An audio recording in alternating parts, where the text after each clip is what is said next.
Hello, everyone. I'm sorry to be a couple minutes late, and I'm especially sorry to the folks who thought they'd be watching on Rumble today because I forgot to change the Rumble stream key before I went live, and so I apologize. So Rumble has this bug where every single time I go live, I have to change the stream key. It's a giant pain in the ass. Rumble is the only website that this happens on, and sometimes when I'm in a hurry, I forget, and that's just the way it goes. Sorry, Rumble. Maybe if your site didn't suck so badly, then you wouldn't make me change the stream key every single time I stream. But for the rest of us, we have made it. I am streaming currently on YouTube. I am streaming on Odyssey. I am streaming on Rockfin, and I'm streaming on Gitter, and I think I'm streaming on Facebook as well. So we're just gonna roll with it. Guys, welcome to the stream. And I think we've got a little bit of a doozy today. And I have to give a special shout out to David in my locals community because David did something well, it wasn't his fault. It wasn't his fault. He was telling a story, and he was telling a story about UC Berkeley, and he was talking about how UC Berkeley has a center for right-wing studies. And I was like, okay, a center for right-wing studies at UC Berkeley, that's going to be a giant shit show. And so I Googled it while we were on our local Zoom call today, and I started looking around their website, and yes, confirmed, the Center for Right-Wing Studies, which is really just a propaganda center at UC Berkeley that has no basis in reality. Like, no, they're not hinged into reality at all. Um, it is as much of a shit show as you might think it would be. But while I was surfing around their website, I came across this. The 2021 Joint Conference on Right-Wing Studies and Research on Male Supremacism. Yes, the taxpayers of California, in their infinite wisdom, just last year, funded through UC Berkeley Center for Right-Wing Studies a conference for research on male supremacism and right-wing studies. And so then I started looking around that page, and oh, look, we've got this. We've got a tax on critical race theory and decolonizing education. Okay, that might be something that we might watch at some point, but the real winner came here. The keynote: anti-trans ideology in male supremacism. And I was like, we need look no further.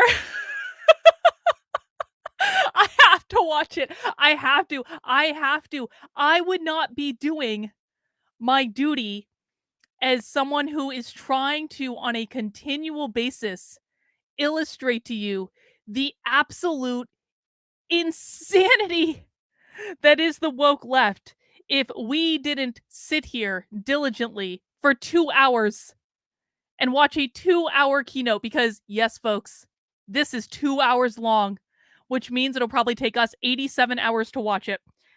Because I'm going to do commentary and I'm going to comment on it. So that's what we're doing today. Now, I was not anticipating 3 hours ago reacting to a 2-hour long video on a Wednesday afternoon. So this might be a good long stream. So I just want to encourage everyone to perhaps go get a snack. I have a leftover hot dog from Five Guys that I might eat at some point during this stream. I also, by the way, have beer. We're going to do impromptu happy hour today because my wonderful husband drank all my beer. But then, because he's my wonderful husband, he went to the beer store and replenished the beer that he drank so that we would have beer today. And do you know what I have? Do you know what I have? Hang on, let me show you. Well, I've got a whole 4-pack, but we're starting with the ultimate, the king of all beers. Das Hydra is in the house. So I'm going to have some Das Hydra. I'm going to have my hot dog. I really suggest that the rest of you go find a snack of some sort. Go grab your knitting. Hunker down. This is going to be a long stream, ladies and gentlemen. It is. But before we get into it, just a few quick plugs. Now, in honor of my friend David, David had the best quote on my local Zoom call today. Just out of nowhere, David was like, Carlin is fucked up, but you know what? She's less fucked up than other people. And I was like, I was it caught me a little bit off guard when he said it, but then I was like, "You know what? I'm gonna roll with it." And so, in honor of David, in honor of him, I am offering a free month in my locals community. If you go to kb.locals.com/support and use the promo code crazy, and let me just copy it into the chat here. Use the promo code crazy for a free, I thought using the word fuck might be a little gratuitous. For a free month in locals, I'll chat that in and pin it to the top.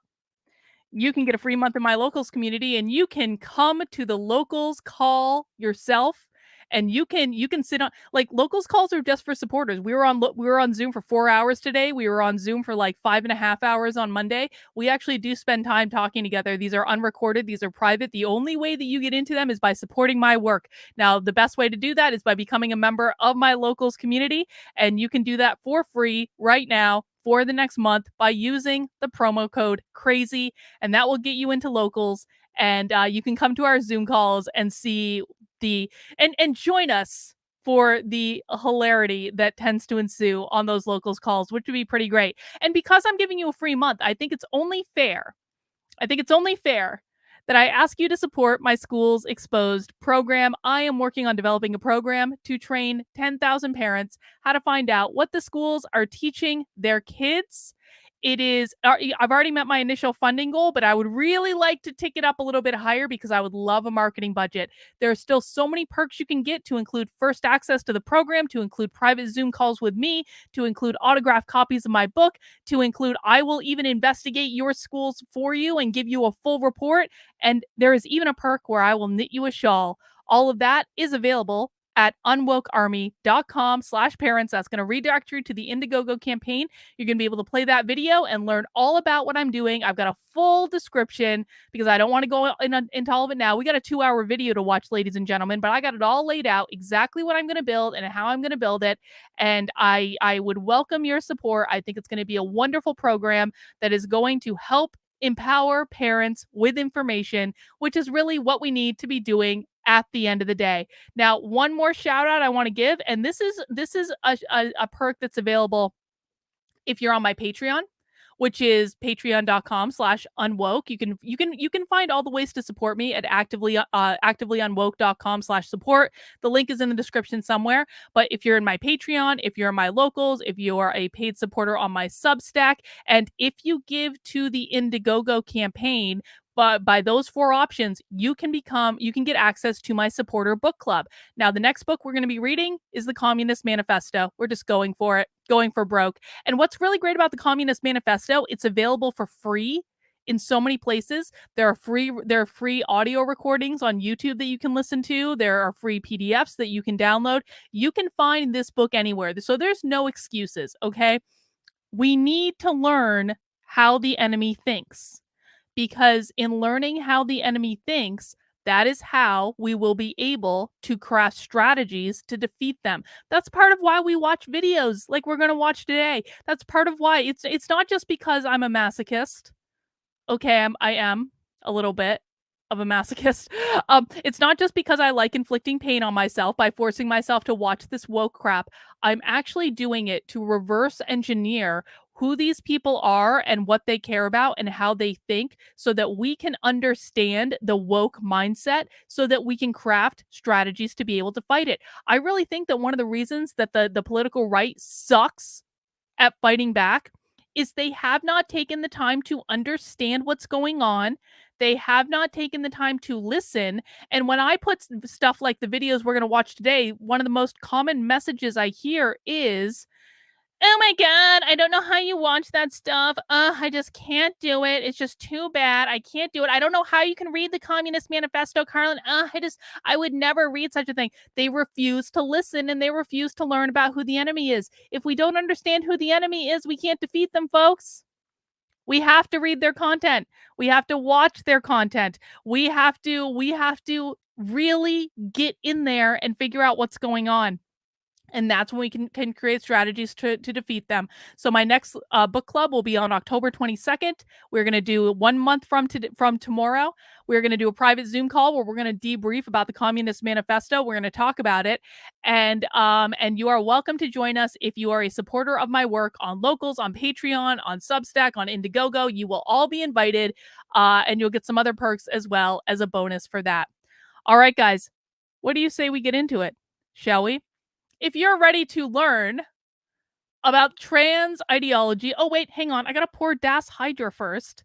I can't get started without pouring Das Hydra. For those who don't know, I do happy hours on Fridays on my second channel, youtube.com/actively unwoke, where we basically do what we're doing now. Okay, this isn't any different than a happy hour. It's not. It's no different. It's just on a different channel. And so I drink beer and we talk about woke presentations.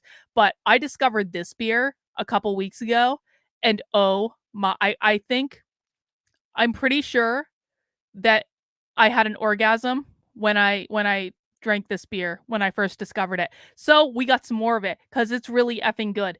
This is I don't even know what brewing company. Oh, see, it doesn't even say what brewing company it's with. This is a badly designed can because it doesn't even say the name of the brewing company. I shit you not, it really doesn't. But let me show you guys. It's so pretty. So this is a sour ale with blackberry puree, raspberry puree, lemon puree, marshmallow, graham cracker, and granola. This is really more of a smoothie than it is a beer, as you're going to see. And it just spit all over me. No, Das Hydra isn't the brand because I have other beers by this brewer. They just didn't put the brand name on the can for some reason. And I forget the name. Look at how pretty that is. It is a smoothie in the form of a cocktail. I think that is just what we need to get through today's presentation. Oh, it's so good. Oh, it's so good. Delicious. All right, guys.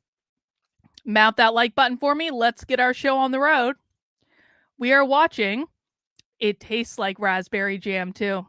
It does. It tastes like raspberry jam with like a little bit of lemon curd, like from like a lemon meringue pie or something. Oh, it's so good. It's so good. All right, guys, hunker down. We're going to do it. From the Center for Right-Wing Studies at the University of California at Berkeley, from the 2021 Conference for Research on Male Supremacism and Right-Wing Studies, we are about to watch Anti-Trans Ideology in Male Supremacism. Let's get this party started.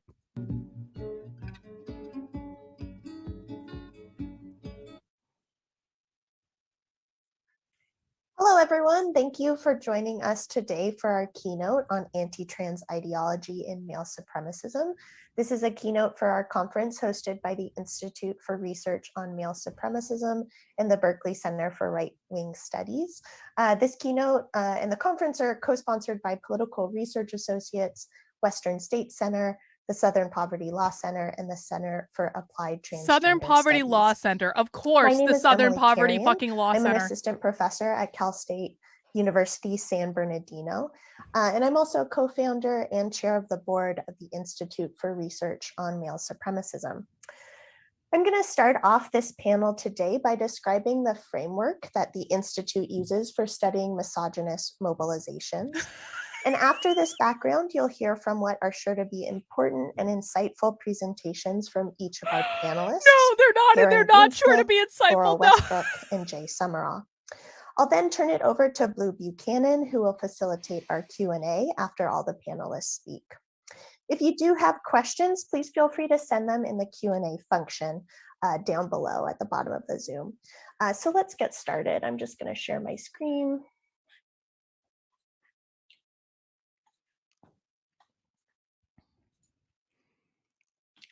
All right.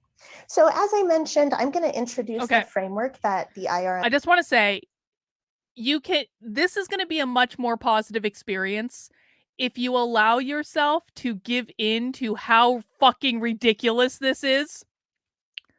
If we don't laugh, guys, we're going to cry. Okay? Allow yourself to laugh. I've already basically, this woman is the chair for the studies of male fucking supremacism. Are you shitting me? Well, James Jones, don't give it up yet. They still might do that land acknowledgement. But I guess what I'm saying is allow yourself to find the humor in this because it's going to make it a lot more pleasant to get through. I promise you. MS uses for studying right-wing mobilizations, and that's the framework of male supremacism. I'm going to talk about what we mean when we say male supremacism. Oh, good. And I'll describe what it looks like I was in worried. some of the groups that we study at the Institute. And throughout, I'm going to describe how anti-trans ideology is embedded within male supremacism. So first off, what is male supremacism? Yes, what is male Drawing supremacism? on Ansley's and Wilson's work on white supremacy, I define male supremacism this way: a cultural, political, economic, and social system underpinned by an ideology of male superiority in which cis men disproportionately control status, power, and resources, and women, trans men, and non-binary people are subordinated at the micro, meso, and macro levels. I absolutely feel subordinated at all times I welcome to men. your comments on it during the Q&A, but I want to tell you why, what I like about it. And all men in the chat need to apologize right now to me and my work for subordinating the women. So first, it describes male supremacism as a multifaceted and multi-level system. It does not only exist at the interpersonal level, where instances of misogyny and sexism might be more immediately visible, but it operates at the institutional level too. It's not simply economic, but it's cultural, political, and social male too. Supremacism in action, and in this definition, male supremacism is not simply an ideology, but a system. Second, male the term and supremacism definition is are precise systemic in their articulation of an underlying ideology of male superiority. As I'll show throughout this presentation, the system I'm describing relies on a biologically essentialist, binary, and exclusionary logic. I just want to comment that I love that the men in the chat, or some of them, are actually apologizing. Not Brent, but some of them are actually apologizing, which really, doesn't that mean they're subordinate to me if they're apologizing to me just for being a man in my chat? Are they really male supremacists? I'm just saying. When it comes to conceptualizing gender. In its common manifestations, male supremacism relies on the idea that males are superior. Well done. Naming the ideology male superiority and the system male supremacism reveals this anti-trans logic. And I want to note that this ideology can be based in religious or secular principles, but today I'm going to focus on secular male supremacist groups and movements because that's what I study. How dare you? How dare you, describe some of the key features of modern male supremacism, you should be ashamed. I want to mention one important tenet, which is that in addition to and in concert anti-Semitism and anti-transness, male supremacism is an organized. I have to take a screenshot of this. Hang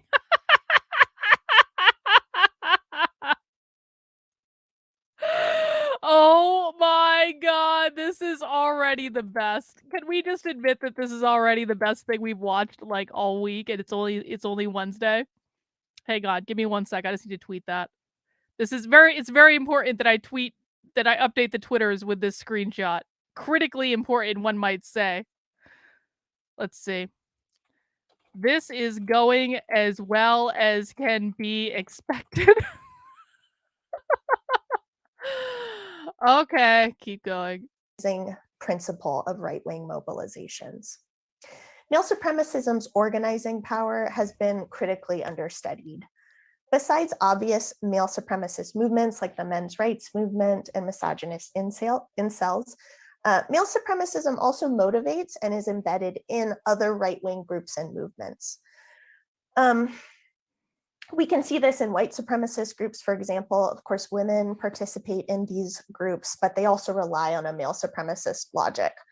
And likewise, we can see male supremacism as a unifying ideology that brings together white men and men of color in groups like the Proud Boys.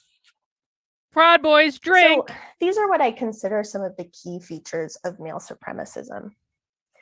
First, as I mentioned, there's this belief in male superiority. The manifestations of male supremacism that we observe rely on this biologically essentialist and binary understanding of gender. Male supremacist groups and movements rely on the belief that there are only two types of people, males and females. And they can Wait. It's male supremacist to believe that there are only... Hang on. It's male supremacist to believe that there are only men and women. I gotta clip that. I'm sorry, guys. I need to clip that. This stream is gonna take fucking forever. Hang on. Let me get my recording. Configure recording. Screen recording. Not microphone recording. Not webcam recording. Computer audio recording. Okay.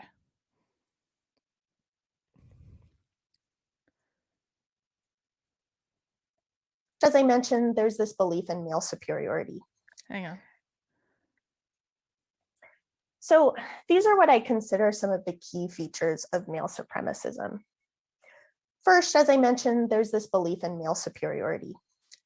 The manifestations of male supremacism that we observe rely on this biologically essentialist and binary understanding of gender. Male supremacist groups and movements rely on the belief that there are only two types of people, males and females. And they conceive of males and females as irreversibly and invariably different from one another, and believe that these differences ultimately stem from biological differences that they insist exist and also insist are large. Oh my God. The definition of male supremacism is that they believe that men and women are two different genders. Holy shit. This is even crazy. We're only 5 minutes in, guys. We got 2 hours. Layered on top of this strictly binary understanding of gender is the belief that males and those characteristics, behaviors, and traits they themselves associate with males are superior. Now, their conceptualization of gender as biologically essentialist is, of course, empirically false, it's exclusionary, and it's harmful. To challenge this ideology, it's important to describe it precisely. They really do think that males are superior and thus more deserving of power, rights, status, and resources than everyone else. And again, this is why we term it male superiority and male supremacism, because those words convey the phenomena and reveal the anti-trans logic that's embedded within each of them. Second, common to male supremacist mobilizations is anti-feminist conspiracism. Similar to anti-Semitic conspiracism, male supremacist groups and movements describe feminists as a group of elites that control academia, the media, politics, and other spheres. Feminists are portrayed as not actually wanting equality, but in reality, superiority, control, and power. And they're also portrayed as trying to subordinate cis men. Feminists do try to subordinate cis loss, men. anger, and violence are often built into the ethos of male supremacist groups and movements. Building off the previous two features, these groups believe that cis men are superior and thus more deserving than everyone else. But they also believe that because of feminism, cis men no longer receive what they're owed. So from this sense of loss often stems anger and violence, both toward those who they think have wronged them, and also toward those who challenge the ideology that they adhere to. So I want to give you a sense of what this looks like in practice. One very common manifestation of male supremacism, both inside and outside of right-wing movements, is justifying gender inequality through male superiority. In my own work analyzing men's rights forums and interviewing men's rights activists, I find that men's rights activists portray gender inequality as the, quote, natural result of biological differences between males and females. This often draws on the language of evolutionary psychology to explain why outcomes, for example, in the labor market, vary by sex. It's also common for men's rights outcomes in the labor market vary by sex because women are idiots. By reducing cis men and cis women to their reproductive systems. So I want to show you this quote from Rick, which is a pseudonym. But in an interview, Rick told me, "We're referring to males and females are different. We're fundamentally different. I'm sure you've taken biology courses. The woman's reproduction is very expensive and the male reproduction is very cheap. There are consequences of that affect behavior strongly." So here Rick Doesn't is that using say that differences in women are reproduction to superior? justify cis men and cis women's behaviors, choices, and outcomes, Wait, thereby justifying gender inequality. So in Rick's view, he's not saying men are superior. He's literally saying male reproduction is cheap, whereas women's reproduction is expensive. Isn't that saying that women are superior? This is not saying what she says it does. reproduction affects behaviors which cause inequality. Note Rick's total reliance on a biological binary understanding of gender. He conflates sex and gender here too. And likewise, in another interview, Pablo, another men's rights activist, told me the glass ceiling is a more complicated issue. Because women more often want to take care of children, they don't focus on their careers so much. Even if you could have this idea of the state caring for babies only and women being completely free from that, or just men caring for babies equally or even more than women, if that happens and women are still not at the top, then we need to look at other reasons. I think that would actually, in fact, happen. So Pablo says that the glass ceiling can't be solved by interventions like state-funded childcare because its ultimate cause is women's inclination to take care of children at the expense of their careers. These explanations, of course, fly in the face of social science research that shows gender inequality has structural and social causes.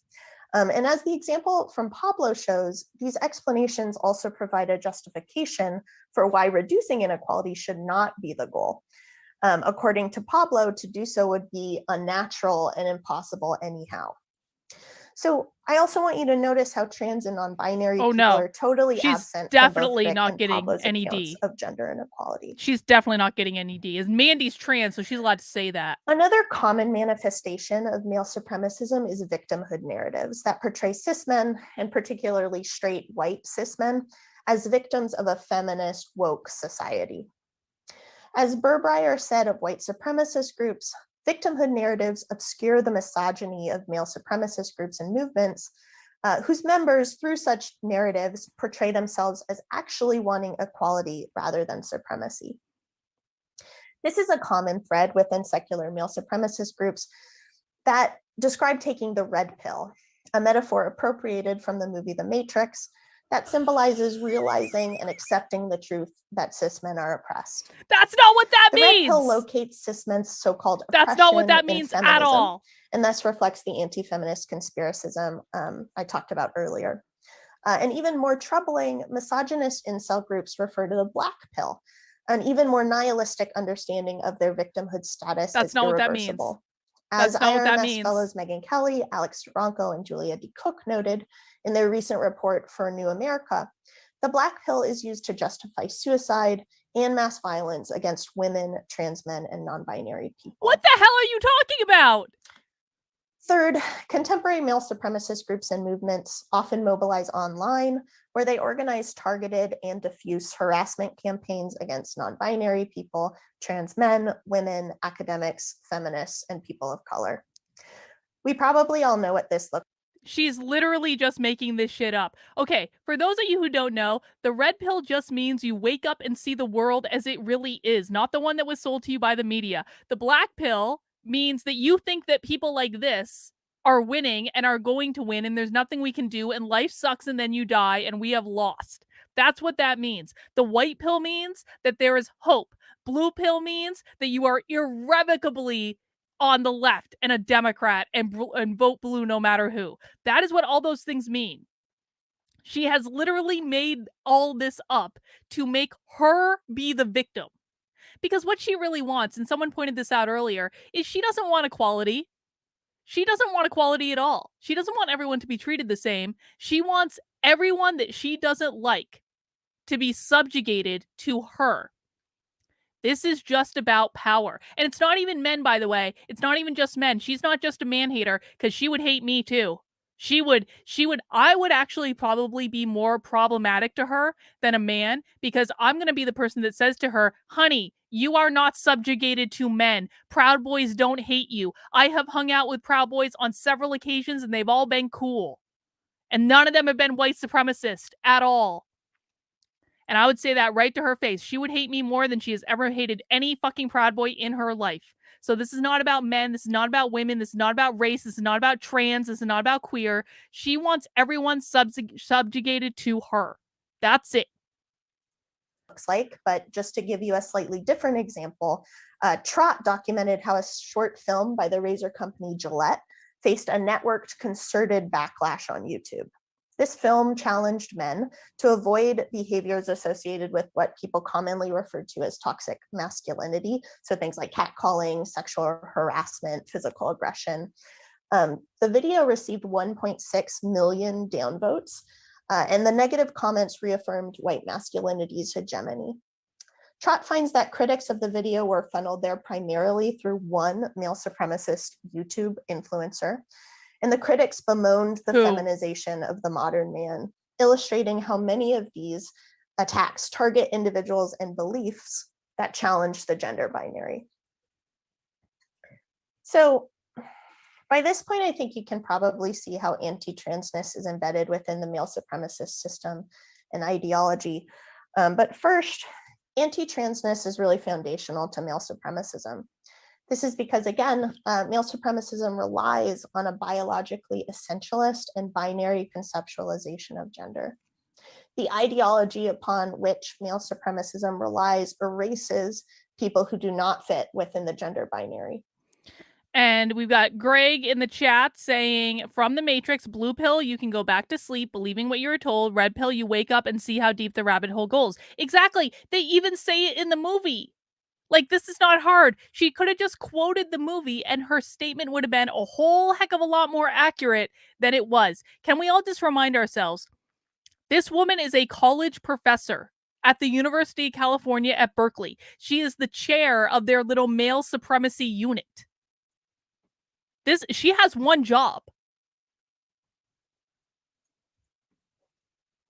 And second, the gender logic employed by male supremacist groups and movements motivates and obscures the harm done to trans and non-binary people. On the one hand, the issues faced by trans men are completely ignored by male supremacist groups who claim to be working on behalf of, quote, men and, quote, men's rights. But on the other hand, male supremacism as a system depends both ideologically and materially on the subordination of trans and non-binary people. It accomplishes this domination by justifying gender inequality as natural and unsolvable, and erasing trans and non-binary people. It also motivates and justifies violence toward trans and non-binary people because they challenge the gender binary upon which the system relies. This can manifest in online harassment and doxing and physical violence and in supporting anti-trans laws. So to provide just a few examples, this week I perused the men's rights website, A Voice for Men, and I found several examples of anti-transness. So for one, they recently shared a video criticizing laws that make it so incarcerated trans women are incarcerated in women's prisons. Another video. Because when men who identify as women get put in women's prisons, they end up raping the women in those prisons, and the prisons don't do anything about it. And if the women, the biological women, the cisgendered women, as it were, complain about being raped by the trans women who have been housed in those prisons, the cisgendered women get brought up on sexual harassment charges. This is not theoretical. That's real.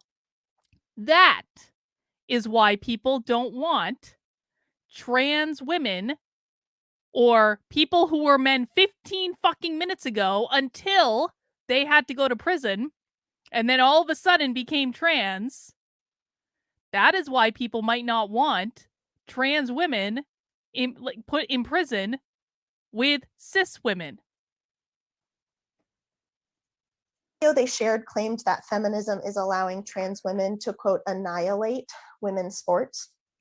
Yes. And then one recent article about a completely different topic, which was a taco stand that had named a taco the dad bod. That article opened by making fun of all gender bathrooms. So I just want to close by briefly discussing why we think the framework of male supremacism is useful. So first, we find this concept useful as a bridge for scholars of right-wing movements who are often familiar with thinking about white supremacism as a motivating principle of right-wing movements. Until recently, studying gender and the right nearly always meant looking at women's participation in those movements. And beyond work on reproductive justice, much less attention has been paid to how gender ideologies motivate the right. And we hope this concept, with its similarities with white supremacism, will push the field to think of how right-wing mobilizations are centrally motivated by male supremacism and gender. And second, naming male supremacism as a system and an ideology allows us to challenge it and its underlying logic.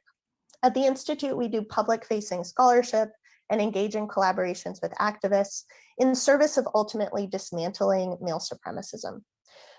By providing what we think is an analytically precise framework for describing it, we can better challenge it. All right, thank you so much. I'm just gonna stop sharing my screen. That was something. It is now my pleasure to That was something right there. Bean We're in Smith. for a treat. Mount that like button, guys. An adjunct professor of law at the Boston University School of Law and the senior research analyst for the Of course. This is the second fucking time we've seen my alma mater, Boston University, this week. Boston University went to shit after I graduated. Thank God. I got out of there right before everything went woke. Like, I'm talking like 1 year. I got out of there 1 year before everything went woke. Boston University School of Law. Ugliest building in America, by the way. LGBTQI justice at Political Research Associates. At PRA, their work focuses on monitoring and exposing networks, organizations, and leaders who attack justice for LGBT people, particularly for trans, non-binary, and gender non-conforming people. Specifically, they monitor anti-trans feminists, anti-sex work feminists, conversion therapists, and the broader Christian right. Their work can be found in Teen Vogue, The Progressive, In These Times, Truth Out, Wire News, and other publications. Thank you for joining us, Karen. Thank you so much, Emily. And I've been thinking a lot about what I'm going to say today, and honestly, I could not have imagined a better presentation to go after than yours. So thank you very much for setting up the frameworks of how you and the other folks at the Institute for Research on Male Supremacism think about how gender and male supremacy tie together. So today I'm going to talk about two case studies, recent case studies that I have witnessed online that exemplify how anti-trans coalitions erase women's agency specifically in order to further an anti-trans agenda. And forgive me my slowness in advancing the slides. I have two things going on here on my own screen. So I'm going to, talk a little bit about how anti-trans advocates share an investment in placing women and girls as the kind of unwitting, unconsenting victims of trans ideology, specifically in order to outsize the threat of trans advocacy, and how in the service of this goal, women's and girls' own agency is necessarily erased. And of course, that facilitates the cycle continuing of enforcing male supremacy in order to continue to attack trans justice. And then my two case studies are the Promise to America's Children and the Women's Human Rights Campaign. Promise to America's Children is a coalition of Christian right organizations who recently released a rather welcome, Dusty. We watch lots of socialism here. Glad to have you on board. Anti-sex education, pro-conversion therapy advocacy. And then the Women's Human Rights Campaign is a global anti-trans feminist organization that is looking to rewrite CEDAW, which I can never remember exactly what it stands for, the Commission on Equality for, I'm sure there's folks that know it better than I do here, and replacing all instances of the word gender with the word sex. So let's dive in. I have an incredibly clumsy graphic here that I'm going to debut with y'all. So please give me feedback if you're like, I did not understand this at all. I see Blue laughing. Please. And I should also say that I need to leave early, unfortunately. So please dump all your questions into the Q&A and I will try to respond to them while I'm here so that folks can see. Folks, all right, so here is two groups of people We have those whose doctors assigned them female at birth and those whose doctors assigned them male at birth. Of course, this is incredibly simplistic. There are intersex people whose doctors did not know what to assign them at birth, some of whom received unconsented to surgery in order to make their genitals appear more conforming with what their doctor thinks they should look like, and some did not. And then King Peter, the tiny I can areas only here hope. represent the people in both I of can these only groups hope who this transition. happens.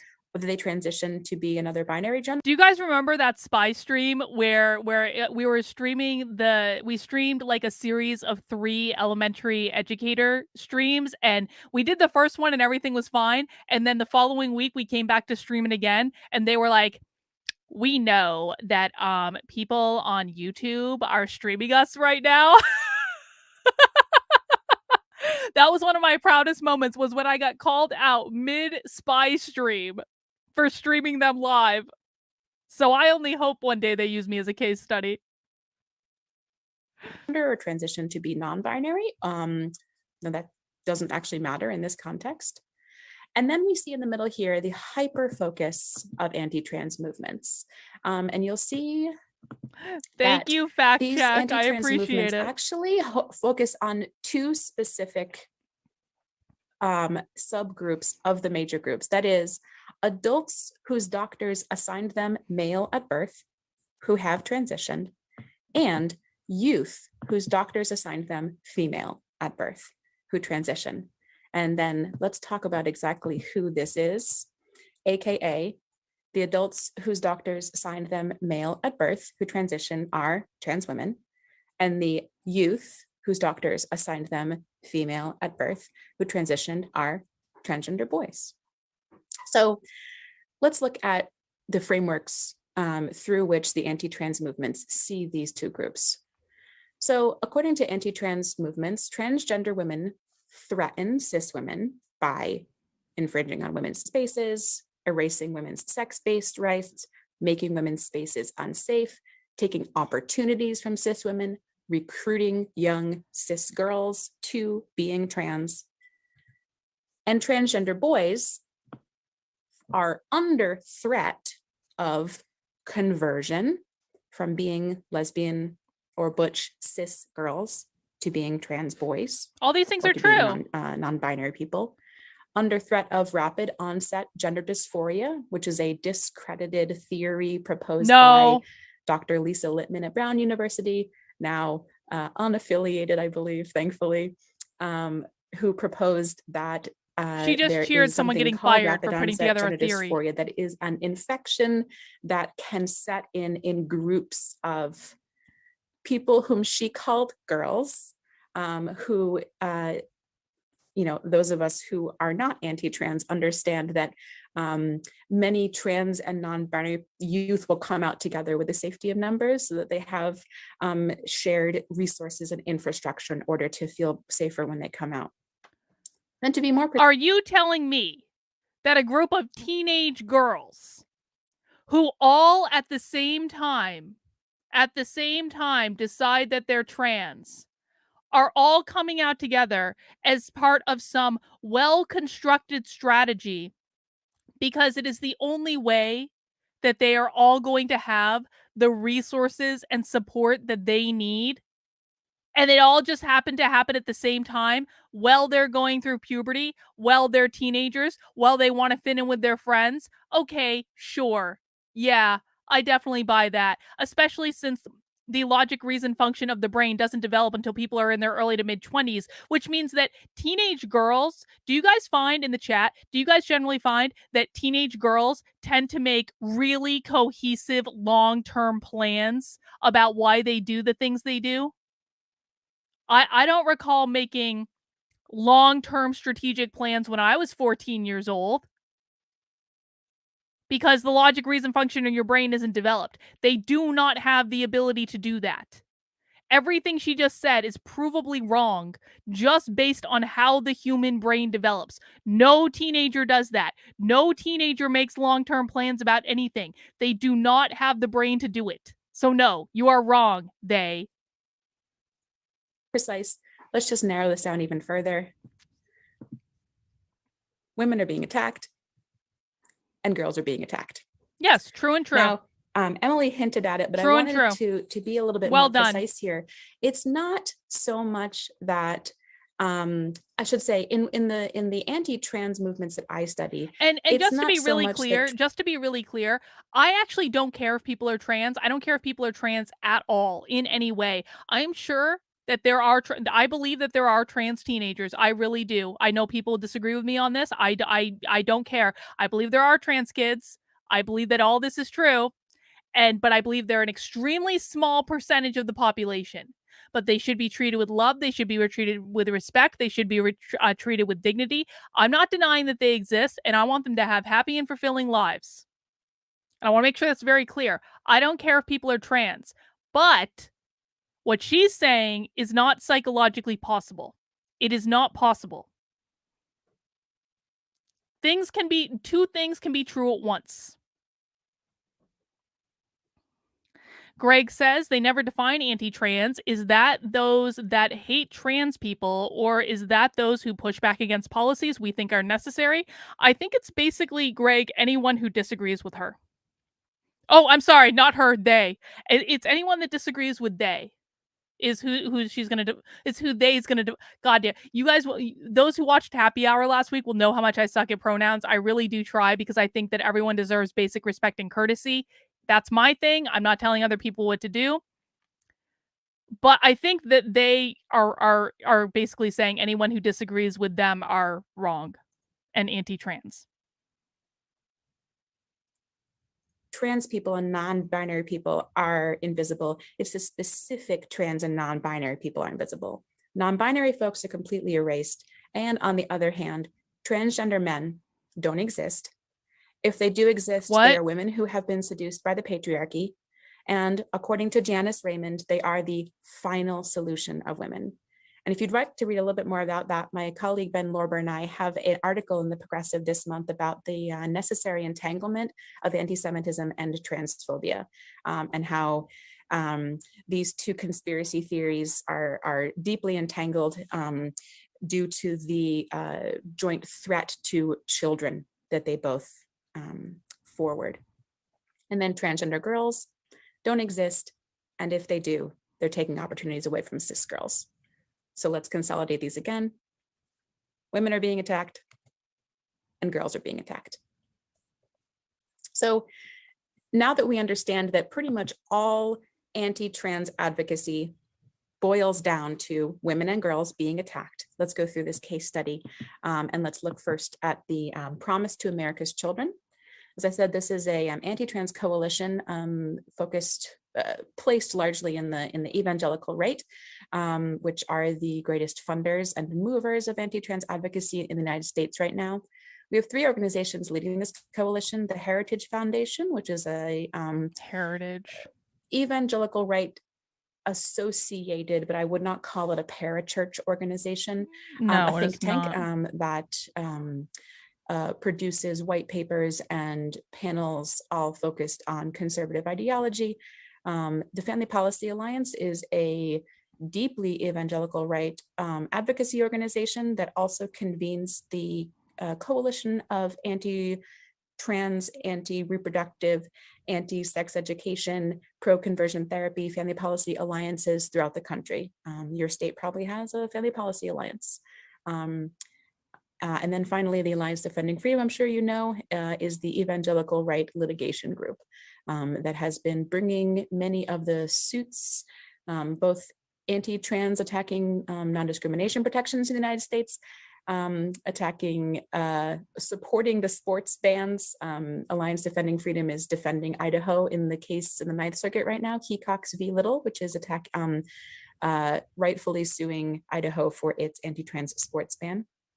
And is also represented Jack Phillips in the Masterpiece Cakes case, is representing right now the Catholic Social Services in its bid to get an exemption from Philadelphia's non-discrimination protections in order to not certify queer parents for adoption in the city of Philadelphia.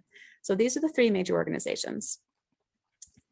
I want to say that I don't think that all conservative organizations are perfect. I think Heritage is Generally speaking, like, okay.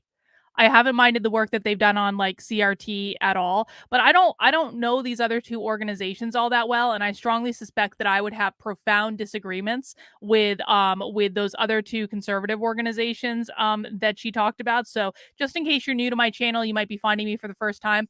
I'm not a conservative. I'm not a conservative in any way. I'm a libertarian. I believe that everyone should be able to do basically what they want as long as they aren't hurting anyone else or taking their stuff. Um, I have no problem with trans people. I have no problem with trans surgeries. I don't really care who you sleep with. I don't care what you have between your legs. I do have a little bit of a problem when children are being fooled by their schools into believing that they are a different gender than they actually are. That's creating a lot of problems, creating a lot of mental health issues. But I just want to make it sure it's clear to anyone who might be new to me that I don't support all of the organizations she just mentioned.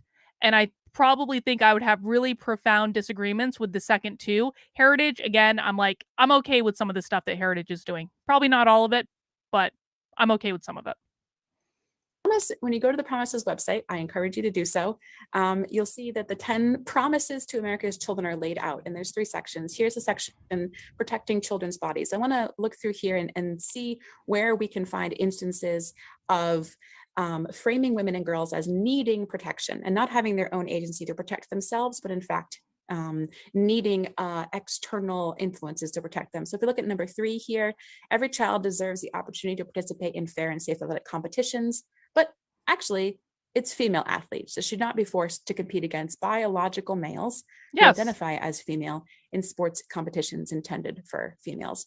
As Emily said, biological essentialism relies on there being a true and distinct difference between men and women. So if there's no true and distinct difference between men and women, that why don't the trans women just compete against the men? If there's no biological difference between the 2, then why don't the trans women just compete against the biological men? That would make everyone happy. They would still have the opportunity to play sports, which should actually be the point. The men they would be competing against probably wouldn't care. The women would be thrilled. If there's no biological difference, then what is the problem? Why the insistence on having trans women play sports against biological women? Dusty, thank you for becoming a new member of the channel, my friend. I appreciate it. Of course, anti-trans advocates are trafficking on that myth in order to push the idea that having a multitude of genders competing together would be unfair to weak, wimpy females who would never be able to win anything if there were a multitude of genders competing together. Let's look at a couple of the endorsers of the Promise to America's Children. Here's Federal Representative Jody Heiss, who says, today there are activists seeking to sexualize K-12 education to make politicized gender affirmative interventions the standard medical care for our children, and then to deprive our daughters of their equality, opportunity, and safety. And then here is Penny Nance, who's the CEO of Concerned Women for America, who says in the highlighted section here, girls are especially endangered by the harms of gender ideology that destroys fairness in sports and deprives them of privacy and safety in spaces like locker rooms, showers, and dormitories. So let's think back to that clumsy graphic I had. We're saying that girls are being attacked by men who want to enter their spaces. That is using their words, not mine. We know that by depriving of privacy and safety in spaces, we know that they're setting up a straw trans person who enters a space and for some reason makes it less safe for the vulnerable, delicate girls inside that space. Concerned Women for America supports the Promise to America's Children so that our daughters and granddaughters will be assured of fairness on the playing field and bodily privacy and dignity in intimate spaces. No statements here about boys, no statement here about men, no statements about boys and men's fairness in sports, no statements about boys and men's bodily privacy and dignity in intimate spaces. And then here are a couple of just quotes I found in random articles, just looking this morning about people who support legislation that is being pushed by the Promise to America's Children. Here's Quentin Van Meter. He is one of the leaders of the American College of Pediatricians, which is a fringe group supported by the evangelical right. There's a physical advantage inherent in the biological male body compared to the female body that makes competition totally advantageous to the biological male. Here's Roger Severino, former director of the Department of Health and Human Services Office of Civil Rights. Children as young as 13 have been subjected to double mastectomies, and Arkansas has moved to protect kids from such radical, dangerous, and ideologically driven experiments when they can barely consent to get a tattoo. We know that this is medical mis and disinformation. These are just lies being fronted by this coalition. No, we've seen pictures. We've seen pictures, dude. There are pictures all over Twitter of this happening right now. Are those pictures photoshopped? There are people on Twitter talking right now about how hospitals are coaching parents to coach their children into getting surgery. They're talking about it on Twitter right now. I don't involve myself in that stuff because it's way too toxic for me. I can't do it. There are some lines I can't cross, and that is one of them. And God bless the people who are. I can't do it. It is way too toxic for me. I focus on other things, but what she just said is a flat out lie. What they are doing to these kids is heartbreaking. Heartbreaking. Fred Deutsch from Idaho, goes a little bit further. The solution for children's identification with the opposite sex isn't to, and I will elide over much of this, but focus on to remove healthy breasts and reproductive organs. I wonder why Representative Deutsch is thinking about young children's healthy breasts. Makes me a little bit squicked out.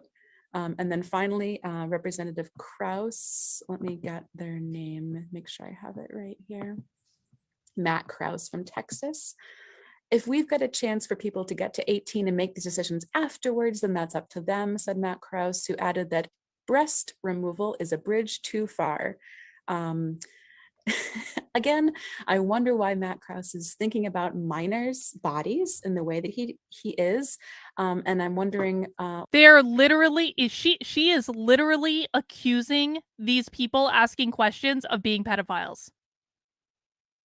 This they has achieved Mike fucking Harlow level in baseless accusations of pedophilia. And that's a pretty fucking high level. Mike Harlow likes to call everyone who disagrees with him a pedophile. This they is at the same fucking level as fame whore Mike Harlow. That's really impressive. Accusing elected representatives of being pedophiles because they're asking questions about why 13-year-olds are having mastectomies? I think that's a pretty reasonable thing to ask a question about. I think they should wait until after they're 18. I don't care if they want to cut off all their hair. I don't care if they want to wear baggy clothes. None of that really matters to me. Socially transition them to high heaven, change their names, get a new fucking birth certificate. I don't care. But perhaps we should wait until the logic function of their brain has developed in order for them to get surgery. I don't think that this is asking too much. And by the way, this is also pure projection. How she came up with this pedophile argument, I'm sorry, how they came up with the pedophile argument, oops, my bad. I'm going to bet you all the money in my bank account is that's the ironclad law of woke projection in action. If I had to guess. Mount that like button for me if you think that they are, not she, we don't misgender on this channel, they are the ironclad law of woke projection in action. Why Matt Krause is so concerned with those minors growing up to have breasts. Let's move on to the second case study. This is the Women's Human Rights Campaign, which, as I mentioned, is a large relatively. They have, I think, 3 staff. International anti-trans feminist organization, now staffed by Kara Dansky, whom you may recognize as formerly being with Women's Liberation Front here in the United States. I attended the Women's Human Rights Campaign panel at the UN Commission on the Status of Women a couple weeks ago in April, at which they read through their entire Declaration of Women's Sex-Based Rights. I'm going to show a couple of slides from that presentation, and I want to just give a content note for some pretty graphic images and rhetoric.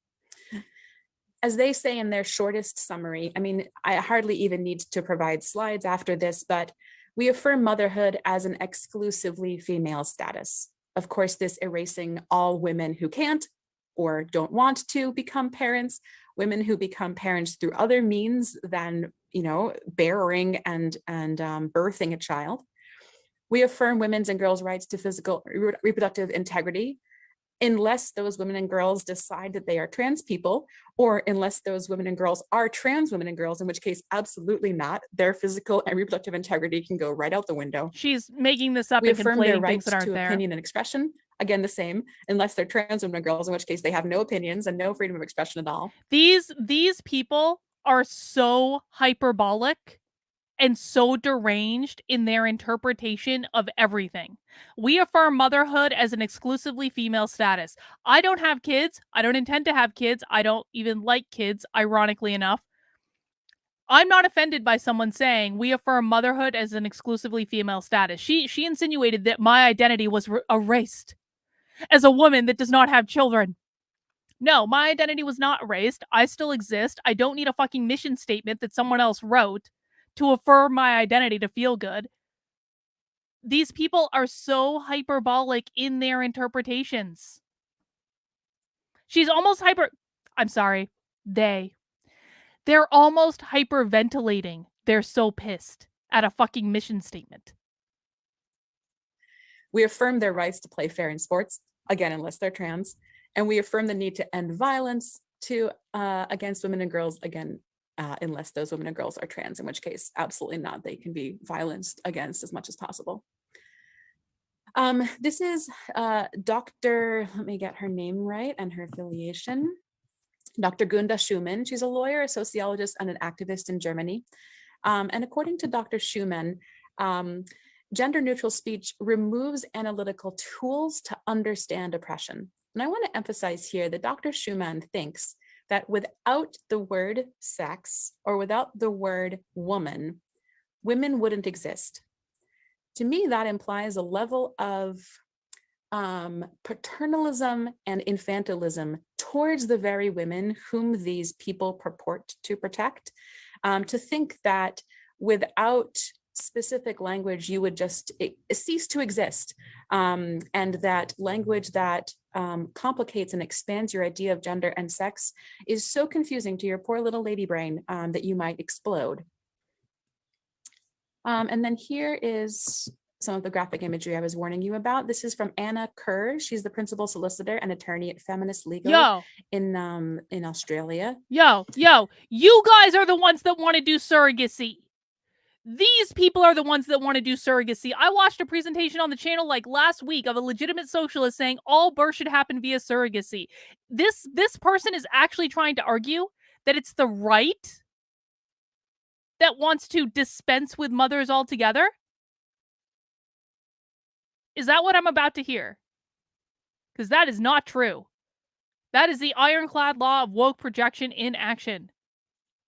She says that the future, if we interpret and extrapolate trans advocacy out into the future, that mothers will no longer exist.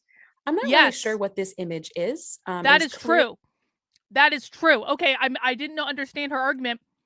That woman, the person who made that argument is absolutely correct. I have a book on my Kindle right now that I was bribed into buying by members of the chat that is called Full Surrogacy Now. It is about eliminating the biological family and having all children born via surrogacy. This was a presentation from the Socialism Conference 2-3 weeks ago, whenever we watched it. This is not a made up scenario. This is real. This is in all the dystopian fiction. This is in 1984. This is in Brave New World. This is in Logan's Run.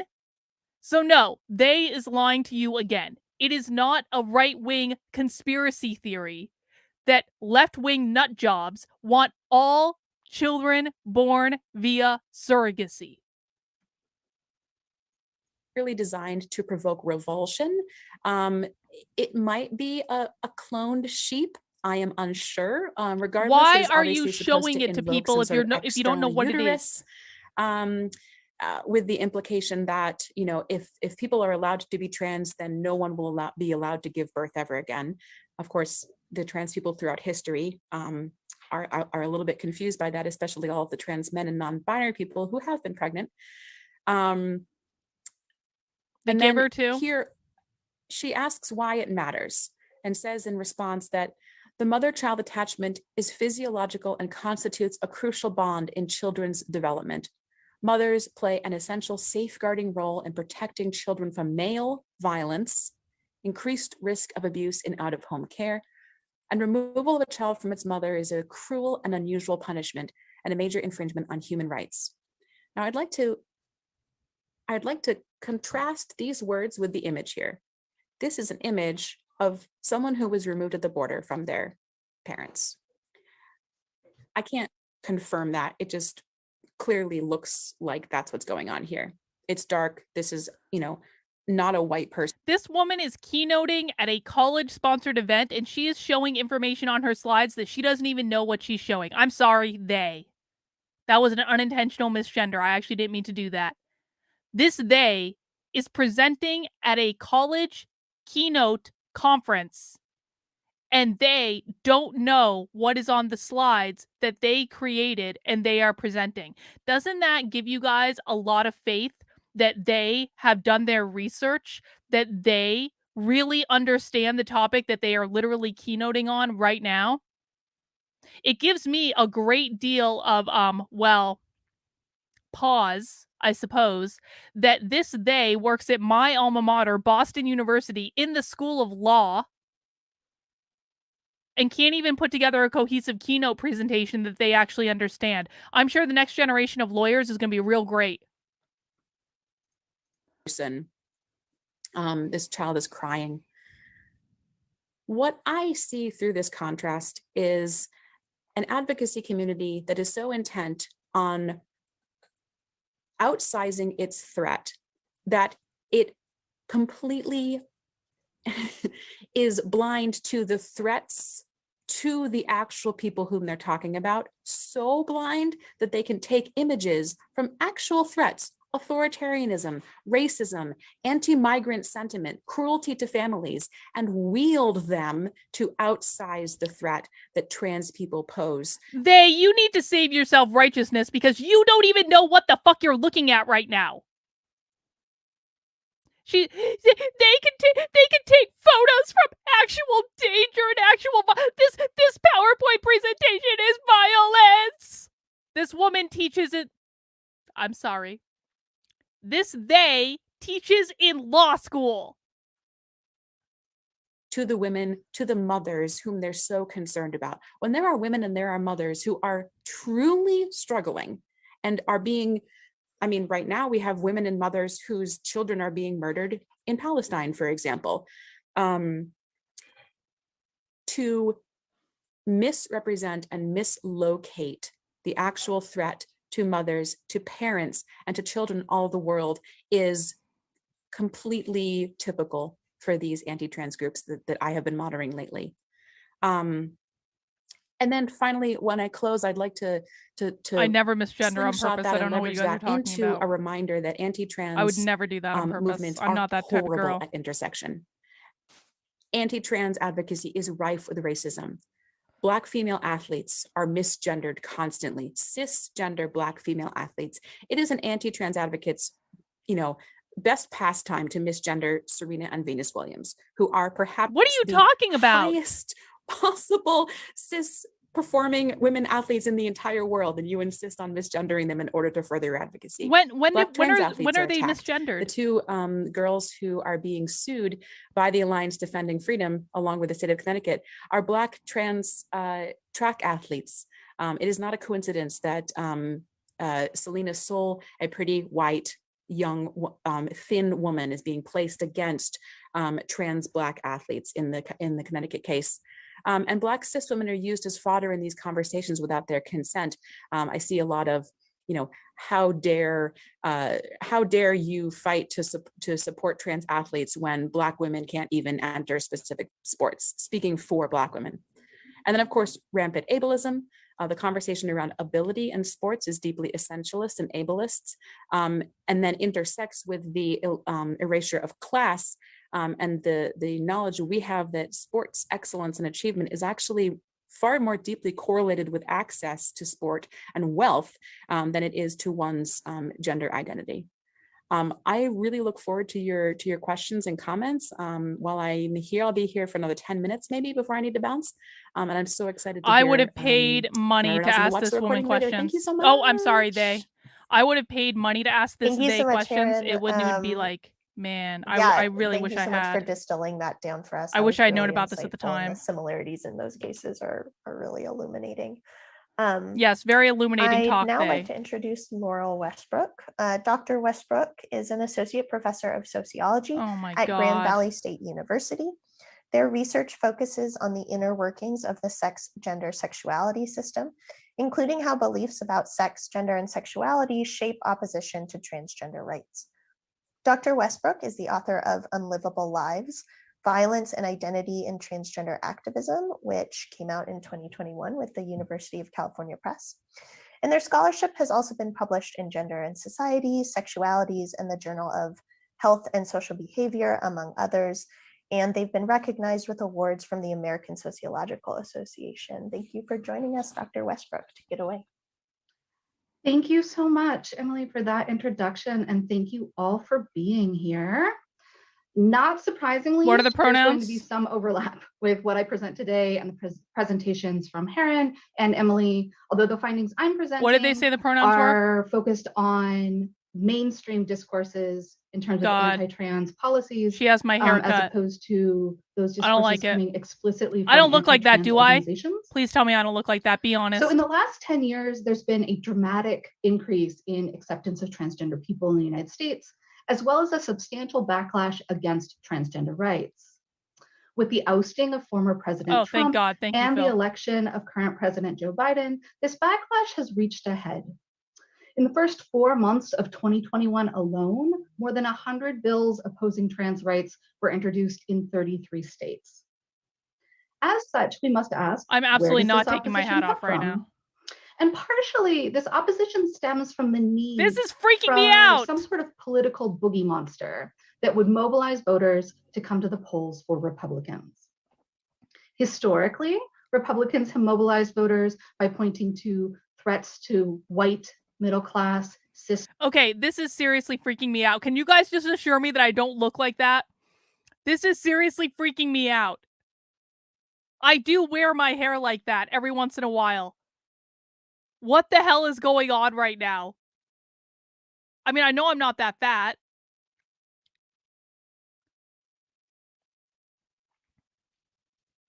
Oh my god. I need people I feel like I'm having an existential crisis right now. Like, you guys don't even, I feel like I'm looking at like an alternate reality in which I could have been this person. Oh my god.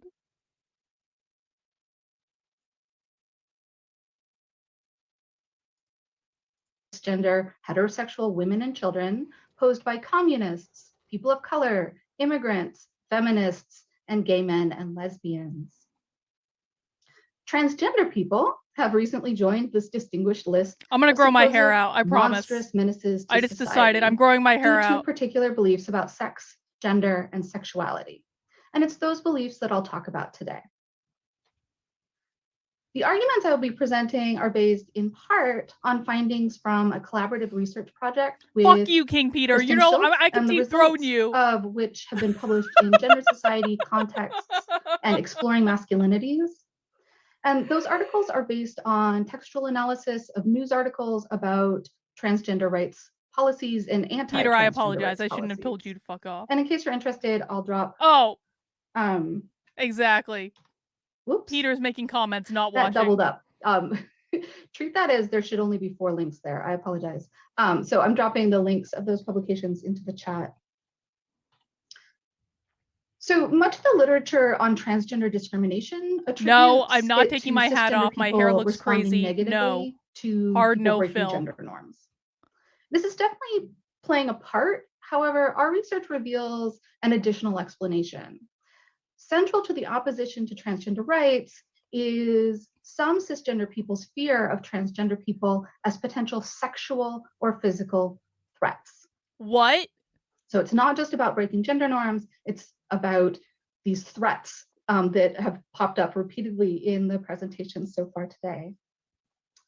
So notably, cisgender people do not attribute threats to transgender people equally. Instead, it's transgender women and girls who are seen as threatening, particularly to cisgender no, Phil, women. I'm not taking the hat girls. off. It's not happening.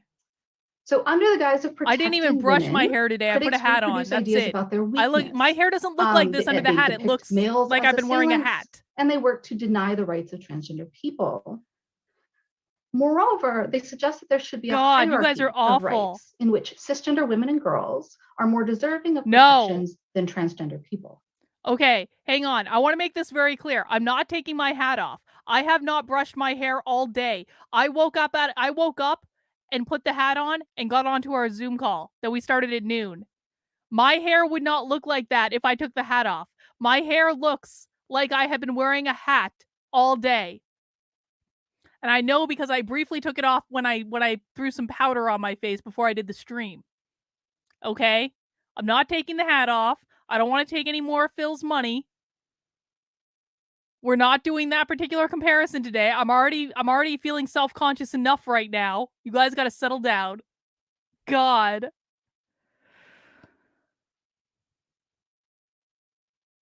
I don't think I look like her. I don't think I do. Please, please. Bills designed to restrict transgender rights usually focus on removing anti-discrimination laws, removing policies that would allow for changes to sex markers on documents without genital surgery, and denying transgender people the right to utilize sex-segregated spaces that match their gender, including restrooms, locker rooms, and sports teams. Another time, Phil. I promise. Recently, another time. These bills Thank you have for the also money. included prohibitions on transgender children accessing sex-segregated spaces that match their gender, as well as restrictions on providing gender-affirming healthcare for minors, something that Heron just talked about. Although these bills do not specify which transgender people they're targeting, the discourse around them focuses almost exclusively on transgender women and girls. Opponents to transgender rights almost never mention transgender men or boys. Why? Well, our current sex, gender, sexuality system rests on a series of cultural assumptions that there are only 2 sexes, sex and gender are assumed to match, heterosexuality is the norm, and men and women are thought to have innately opposite physical bodies. In this dimorphic Who says men and women have innately opposite bodies? No one says that. Invincible subjecthood, in which they're seen as physically dangerous, we all need to pay attention. but not physically in danger. As such, they're seen as able to ward off physical threats from other men, and women and children are unable to physically harm them. In this masculinity duality, men are both protector and predator. The superhero that looks after women, but also the caveman with a biological propensity for heterosexual rape and the physical ability to dominate any woman. Did she just say that all men are cavemen who have the biological propensity for rape? I'm pretty sure that's what she just said. Or girl they encounter. By contrast, women and girls are vested with what I term a vulnerable subjecthood. meaning that they're seen as inherently weak and unable to protect themselves. In the cultural narrative of this innate vulnerability, women and girls are always at risk from dangerous men and boys, a risk that is warded off only through protection from other men. And these beliefs both reflect and foster gender inequality.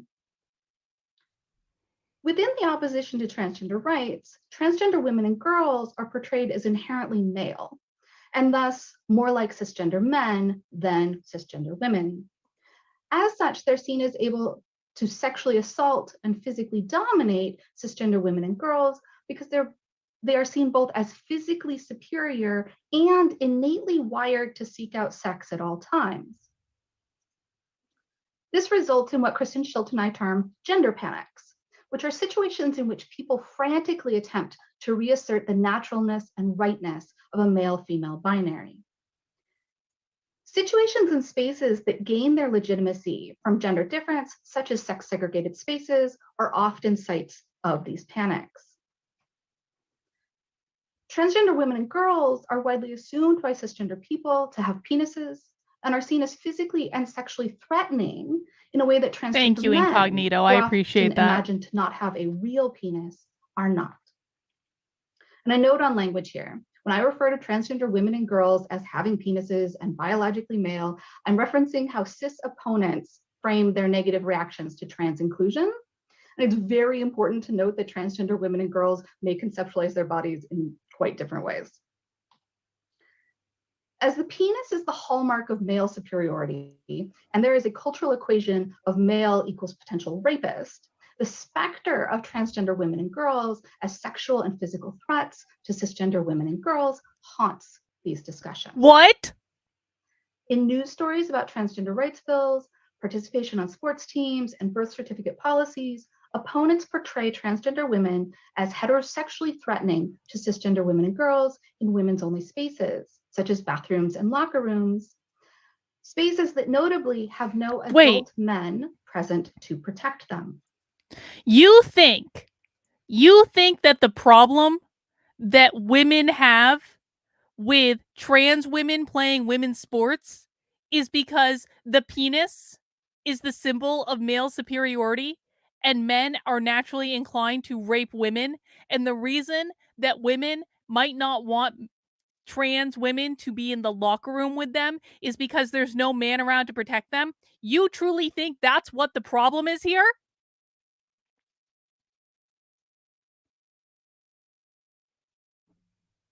These people have taken over higher education. And I want to just, I know I remind you guys of this a lot. These people are winning. They are winning. You can dismiss this person. And again, I don't know exactly what their pronouns are, so I'm just going to say they, whatever. You might dismiss this person as crazy, as mentally ill, and they damn well might be. I'm starting to believe that that is a distinct possibility. But they are winning. They are winning. Gays for Groomers just got, or Gays Against, oh God, I apologize. Gays Against Groomers, Jesus Christ, I am sorry. Gays Against Groomers just got kicked off of PayPal and Venmo earlier today. That's because these people are winning. These people are winning. Just really wrap your head. We suck so bad at changing culture that a person who truly believes that the reason that women might have a problem with trans women playing in women's sports is because men have a penis and they are naturally inclined to rape women and there are no men in the locker room to protect them. Which, by the way, is really fucking misogynistic on its own. These people are winning. Sin says, kidding aside, you are better looking. Thank you, Sin. I appreciate that. I appreciate that. Cisgender opponents imagine scenarios in which transgender women use their feminine appearance to gain access to women-only spaces, and then use their innate male strength and penis to overpower and rape cisgender women and girls. Similarly, in sports contexts, there's an assumption that because of their innate maleness, transgender women and girls will easily be able to outperform cisgender women and girls. And for this narrative to work, one must believe in women and girls' inherent weakness. I'm eating my hot dog. Transgender women can only be seen AKA, as threatening if one believes it's kind of in the that face shape cisgender of a women phallus, are isn't it? weaker than quote-unquote biological males. Women and girls are seen as incapable of protecting genders of women and girls. Thus, because of the beliefs that men are sexual predators, all bodies labeled male at birth are superior to female bodies, and women are weak, transgender people, particularly transgender women, are denied rights. These processes result in the reproduction of gender inequality. By contrast, transgender men and boys are almost never portrayed as sexually or physically threatening to anyone. They're allowed to play on men's sports teams without genital or hormonal modifications, and their presence on in other men-only spaces, such as bathrooms and locker rooms, creates no panic for opponents to transgender inclusion. It's important to note that this different perception of transgender men is not a result of greater cultural acceptance. Right? It's not like cis opponents to trans rights love trans men. Rather, it's the assumed lack of a naturally occurring penis, the hallmark of biological maleness, and its assumed superiority to femaleness renders transgender men non-threatening in gender-segregated spaces, including bathrooms and sports teams. This belief in the innate superiority and threat of male bodies accounts for why cisgender opposition to transgender inclusion organizes predominantly around the presence of transgender women and not transgender men. This suggests that gender panics around transgender people might more accurately be termed penis panics, as they are fueled by the terror of penises, particularly penises where they should not be, because where they are in women's restrooms or locker rooms or sports. Does anyone want to guess why this person might be obsessed with penises? I have a thought about why this person might be obsessed with penises. I have a thought, but I want to hear other people's thoughts about why this person might be obsessed with penises. Has she started talking about penis envy yet? I don't think so. She says that women are afraid of the penis because it is the symbol of a male that's going to rape them. I don't think she has one. I don't think she has one. I think possibly, yeah, this is what I was going to go with. I think possibly she sees penises as evil because she really wants dick and can't get it. Now, of course, any woman can really get laid whenever they want to. I'm not going to say that she can go out and like fucking bed the fucking, hottest guy on the block or anything. She could find sex if she wanted to. But I'm going to guess that she hasn't been laid in a good long fucking time and probably really wants to be, which is why she believes the penis is evil, because the penises that she wants keep denying her. That's just a theory. I could be wrong. Teams is then dangerous to cisgender women and girls.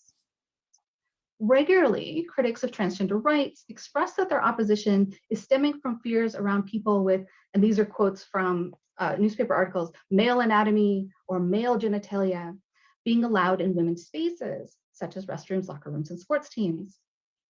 So a common imagined interaction that generates gender panic is transgender women who, quote unquote, still have male genitalia using women's bathrooms. When opponents to these policies worry about male genitalia in sex-segregated spaces, they're hinting at the possibility that those male anatomies will sexually assault the women with whom they share space, or would otherwise be able to physically overpower them. For example, one opponent to transgender rights legislation. Sorry, I got a super chat. Sorry, I was eating. I'm being very rude. I apologize, guys, for eating. I just had a really busy day. Shanna Lee says, what's crazy is that even if we woke up in a world, well, trans is no big deal, these activists wouldn't be able to live with the lack of attention. It's not attention that they want. I don't think it's attention. I think that that's a lie. Now, I do think that I do agree that they would still be acting up because they want to fight. They want to fight for something. They want to fight for righteousness and justice as they define righteousness and justice. But you know what it really is? Again, what are the goals of the woke left? What are the 4 goals of the woke left? It's not attention. These people are not narcissists. Everyone who has told you that these people are narcissists are liars or just don't understand what they're talking about. They don't want attention. This is not a mental disorder. They know exactly what they're doing because they are winning. They are defeating us very, very, very, very, very badly. The 4 goals of the woke left are gain as much power as possible, destabilize the system, attack capitalism, usher in their Marxist utopia. Their goal is not attention, their goal is power. So even if the trans issue was completely put to bed and everyone was happy with everything, it would just be another issue. They would create another problem where none existed. And they're doing that not because they actually care about creating a more fair and just world. That's not the goal. The goal is to create as much power as possible, destabilize the system, attack capitalism, usher in their Marxist utopia. Every single thing they do is for one or more of those 4 goals.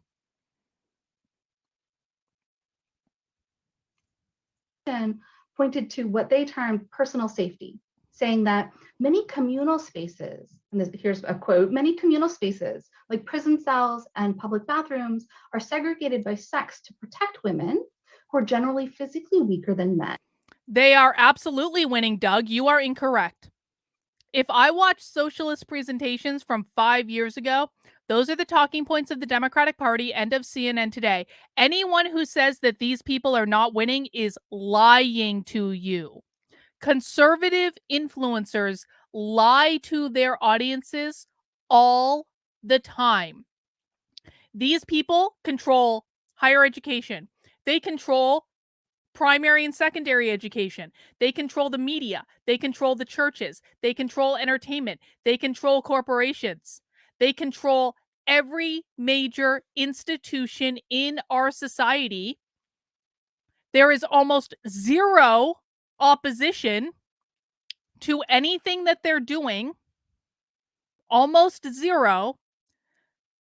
And influencers are lying to their audiences saying, we're winning, we're winning. Even Scott Pressler came out last week and said, ain't gonna be no red wave in November because ain't no one doing anything. Scott Pressler has stopped going to Texas because he thinks Texas is lost because conservatives are not doing anything. That's reality. These people control every major institution in the country. They control the schools, and so they're getting at the next generation. If you think, no, Doug is deluded and has been lied to by his influencers. And I'm going to tell you guys the truth. I've been telling you the truth for 1.5 years now, and I've been raked over the fucking coals for telling you that your influencers are lying to you. You will not have a red wave in November because you didn't show up and actually do anything.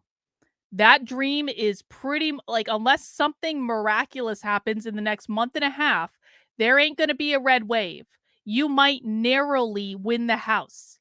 But even if there was, even if the GOP took the House and the Senate and you had a majority, you ain't getting any bills signed because Joe Biden's still going to be in office. And that's going to be true until 2024. And even if you could get bills signed, they still control every college, every corporation, every media apparatus, all entertainment, and most importantly, primary and secondary education. So no, Doug, you're not winning. You're losing. You're losing very, very, very, very badly. And your influencers are lying to you, which is why you think you're winning, because your influencers are lying to you, because lying to you is the only way that they can maintain relevance and maintain their status and use you to make money. That's the truth. That is the truth. And until people wake up to that truth, you're going to continue to lose. From assault or rape, end quote. Thus, in the minds of these opponents, transgender women are males and all males are potential rapists. Moreover, there's an assumption of heteronormativity here, where all bodies with male anatomies, regardless of their gender identity, desire female bodies. And many of them, at least enough to elicit concern from the public, are willing to use force to get access to those bodies. Thus, opponents conflate being transgender with sexual deviance and portray the penis as a dangerous sexual weapon. No, you portray the penis as a dangerous sexual women are weapon. Inherently unable to protect themselves, and men, or more specifically, I think the penis is fucking great. You portray it as a sexual weapon. In women's space becomes terrifying because there's no other men there to protect the women. These fears rely on and reproduce gender inequality, specifically of the assumption of I like this idea in male and female bodies. I think this is a really good idea. Hal. Assume that all people born with penises are inherently stronger than cisgender women and are easily able to overpower them. Because transgender women were labeled male at birth, they're assumed to have invincible subjecthood. However, because they look like cisgender women, the danger is compounded in the minds of opponents. In our current cultural moment, rapist is a deeply gendered category, and people are supposed to be able to quickly tell who is safe and who is potentially a rapist by appearance alone, sorting men into the potential rapist category and seeing women as safe. For opponents to transgender rights, transgender women are wolves in sheep's clothing, potential rapists masquerading as women, a deception that they position as legitimizing the passage of anti-transgender rights bills. Similarly, in debates around transgender participation in sports, transgender women and girls are depicted as inherently physically superior to cisgender women and girls. Thus, their competition on women's and girls' teams is seen as dangerous to cisgender competitors, as they're seen as easily able to physically overpower cisgender women and girls. This narrative is particularly illustrative. I wonder if she has vodka in that. When the discussion centers on prepubescent children. So before puberty, children who were labeled male at birth have nearly identical bodies to those labeled female at birth, and there's no demonstrated differences between them in terms of athletics. However, opponents to transgender rights, yes, and then they go through puberty. Prepubescent transgender girls. And then they go through puberty. And what happens during puberty? Oh, their bodies change? Is that what happens during puberty? This might not have anything to do with the penis at all. As threats to cisgender girls, both in terms of sports prowess and in terms of potential sexual assault in locker rooms and bathrooms. As such, because of their perceived inherent maleness, transgender girls in elementary school are portrayed as physically superior and as potential rapists. And I'll repeat that again. So because of their perceived inherent maleness, transgender girls in elementary school are portrayed as potential rapists. What? Wait. I need to clip that. You guys know I need to clip that. You know I do. What the hell? Hang on. Record.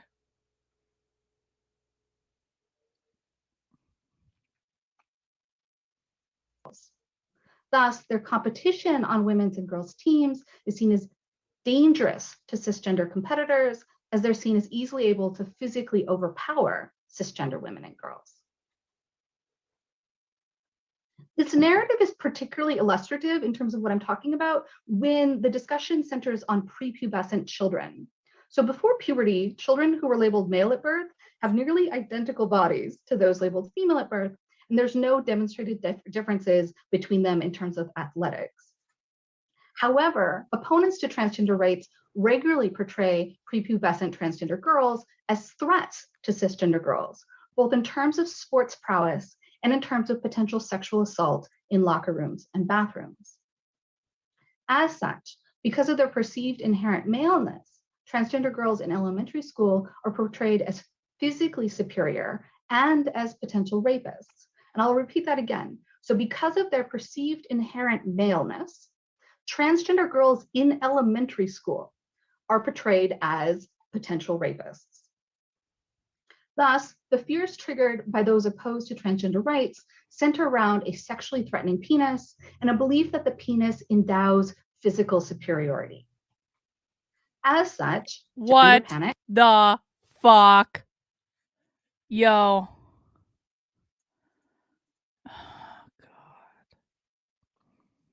I truly had no idea this was going to be this insane. Yeah, exactly. No wonder this is what this person is explaining right now is why they're pushing this shit into kindergarten. Are penis panics. This terror relies on beliefs that our current sex, gender, sexuality system must stay in place because women are vulnerable and men are invincible and dangerous. Thus, opponents argue that transgender rights must be sacrificed for the rights of cisgender women and girls. This use of the assumed innate vulnerability of women and girls to deny rights to transgender people reflects and maintains gender inequality. As such, the battle over transgender rights is both about equality between transgender and cisgender people and about either reproducing or challenging damaging beliefs about male superiority. Thank you. I cannot wait for the Q&A with this one. I can't wait. Thank you so much, Dr. Westbrook. Yeah, that framework of Dr. gender panics and penis Westbrook. panics is so helpful in understanding kind of anti-transness in all of these different spaces, and how that reinforces all forms of gender inequality. I'd now like to introduce Jay Summerall. Dr. Summerall is an associate professor and the director of applied sociology at the University of Tampa. She's the author of 5 novels. Oh, good, a focused on sociologist. LGBTQ Exactly what we needed, experience guys. in the southeastern U.S., as well as 5 research monographs examining intersections of sexualities, gender, religion, violence, and health in society. A 2-time Lambda Literary Award finalist and recipient of scholarly awards from the American Sociological Association, Sociologists for Women in Society, and the Society for the Study of Symbolic Interaction. Her short stories, social psychological studies, and essays have been published in numerous literary, social scientific, and medical science journals, edited volumes, and online outlets. Thank you for joining us, Dr. Summer. I'll take it away. Hello, and thanks for the introduction. It's Oh, a pleasure white to be here. man. It's especially neat for me because Laurel was one of the people I looked up to when I was starting my career. So this is kind of fun to follow them. I also think I figured out listening to the other talks, like part of the reason I'm here is maybe John, to, what's her Twitter? handle some of the overlaps, and I kind of diverged Their a little Twitter, bit sorry. in terms of approach from the other speakers. And that's a good thing because we need complementary works. And the other speakers are doing incredible things.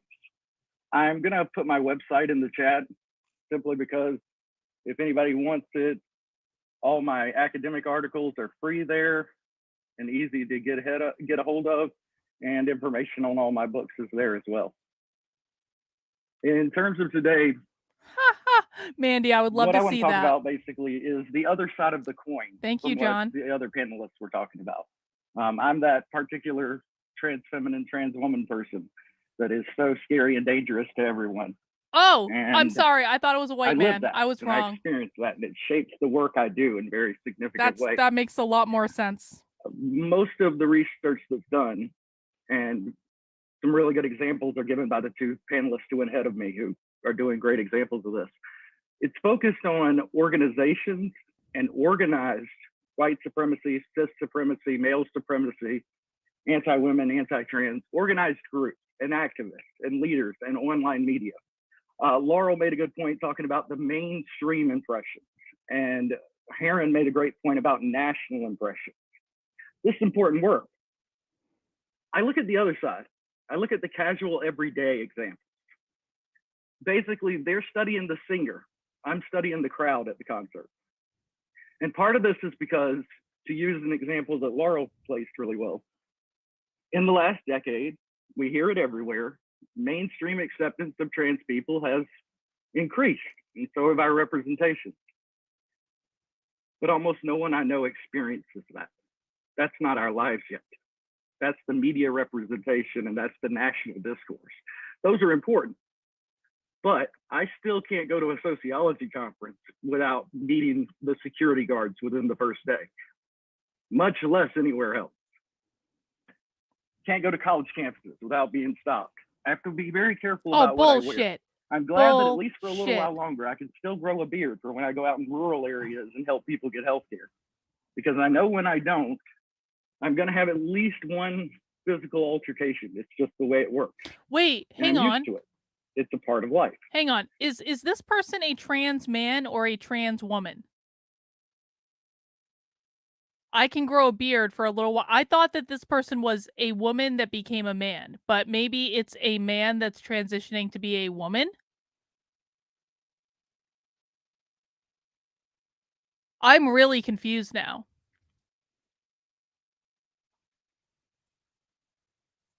But it also falls through the cracks of the mainstream and larger national discourses.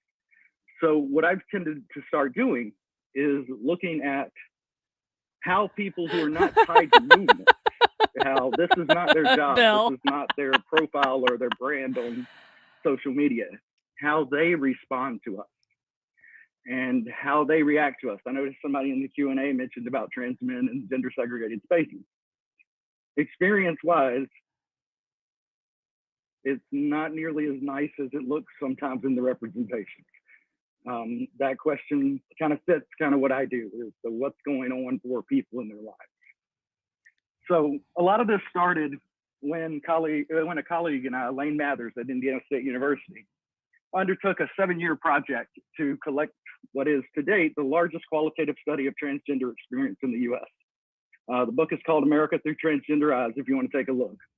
But basically what we outlined there is how cis supremacy I'm getting another beer. actually is the foundation not only for male supremacy, but for US society, period, right now. At the same time, we found exceptions. And people, when I give talks on this, always like to ask about that, is that we were able to demonstrate it doesn't have to be this way. This is an ideology. This is an ongoing fight. Oh, no shit. Yes, it Laurel's is. great new book to people to go alongside it, because they do a really good job at looking at the national framing and national movements in that book. Okay. I'm getting my second beer, which is by the same brewery that we just had, Use Guys. And it is New York style cheesecake beer. And it is a sour ale with tangerine puree, golden Oreos, cream cheese, and vanilla. I do have the lollipop beer pot. I actually do have it. But I want this cheesecake beer. I've been wanting to try this cheesecake beer for like several days.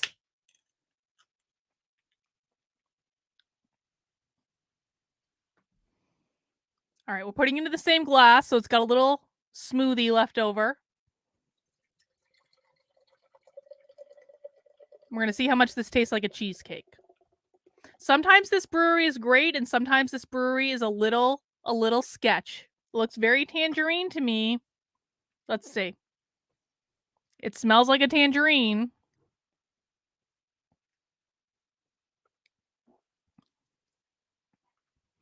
Definitely tastes more tangerine than cheesecake. And yeah, that lollipop beer is good. It is. Which goes well when looking at the personal experiences we collect. In either case, the idea of these personal experiences, one of the things that came up the most was that the most common responses weren't about organizations or online or political governments. It was about hope that's interactions good, with everyday Finkett. people.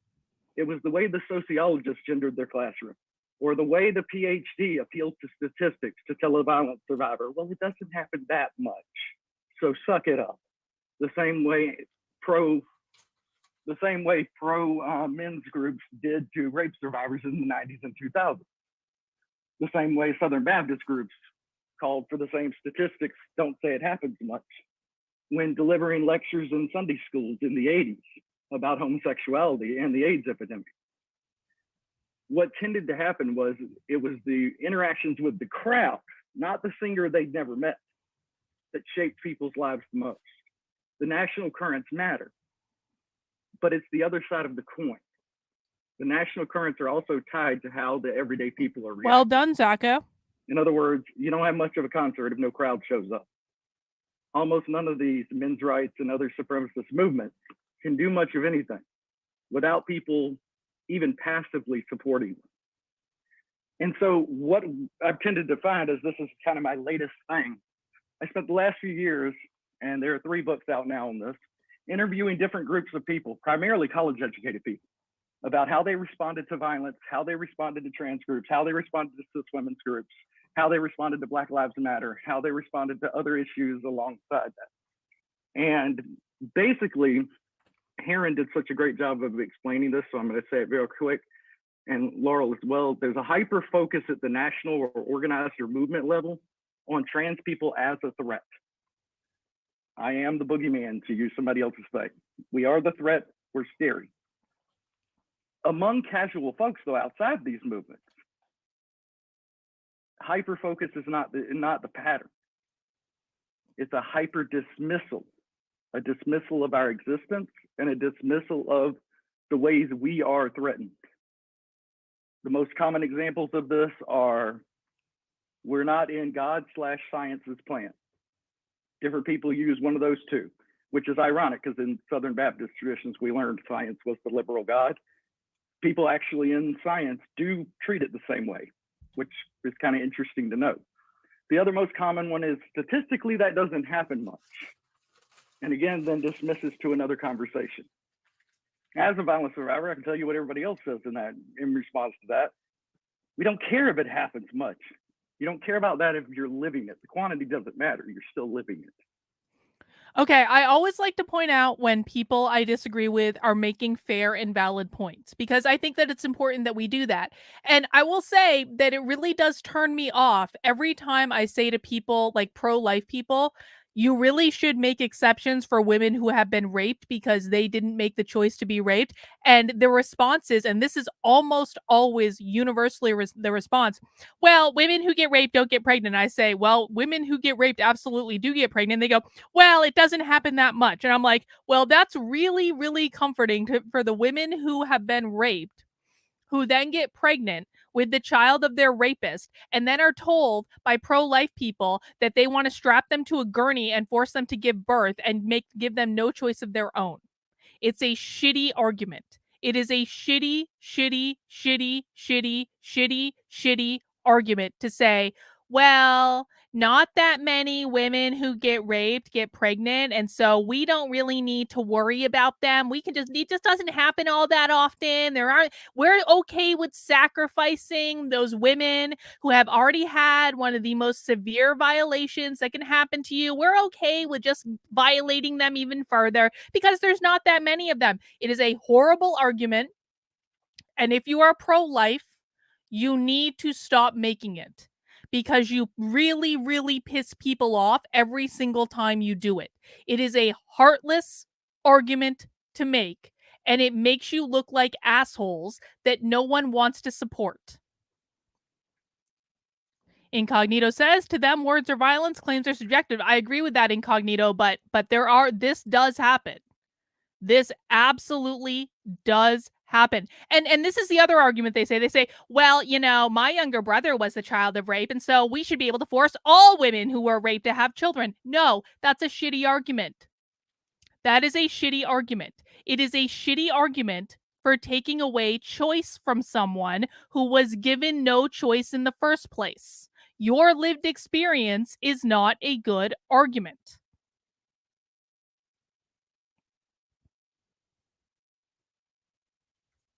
And the fear that goes with it.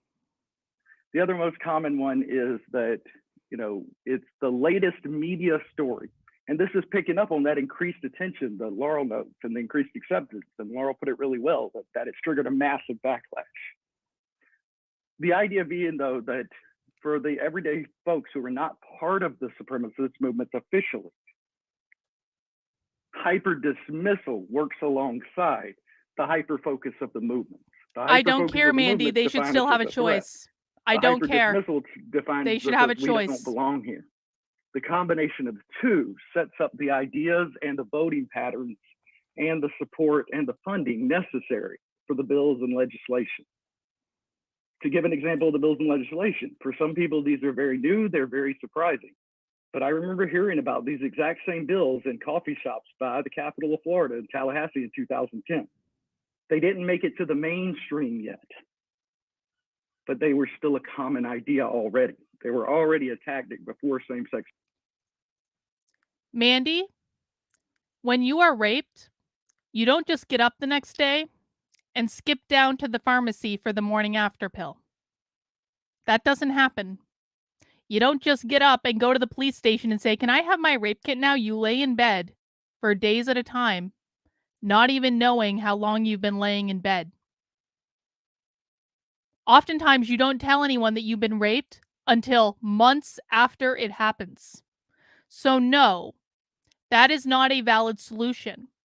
After you are raped, you don't even think about that because it's simply not the first thing on your mind.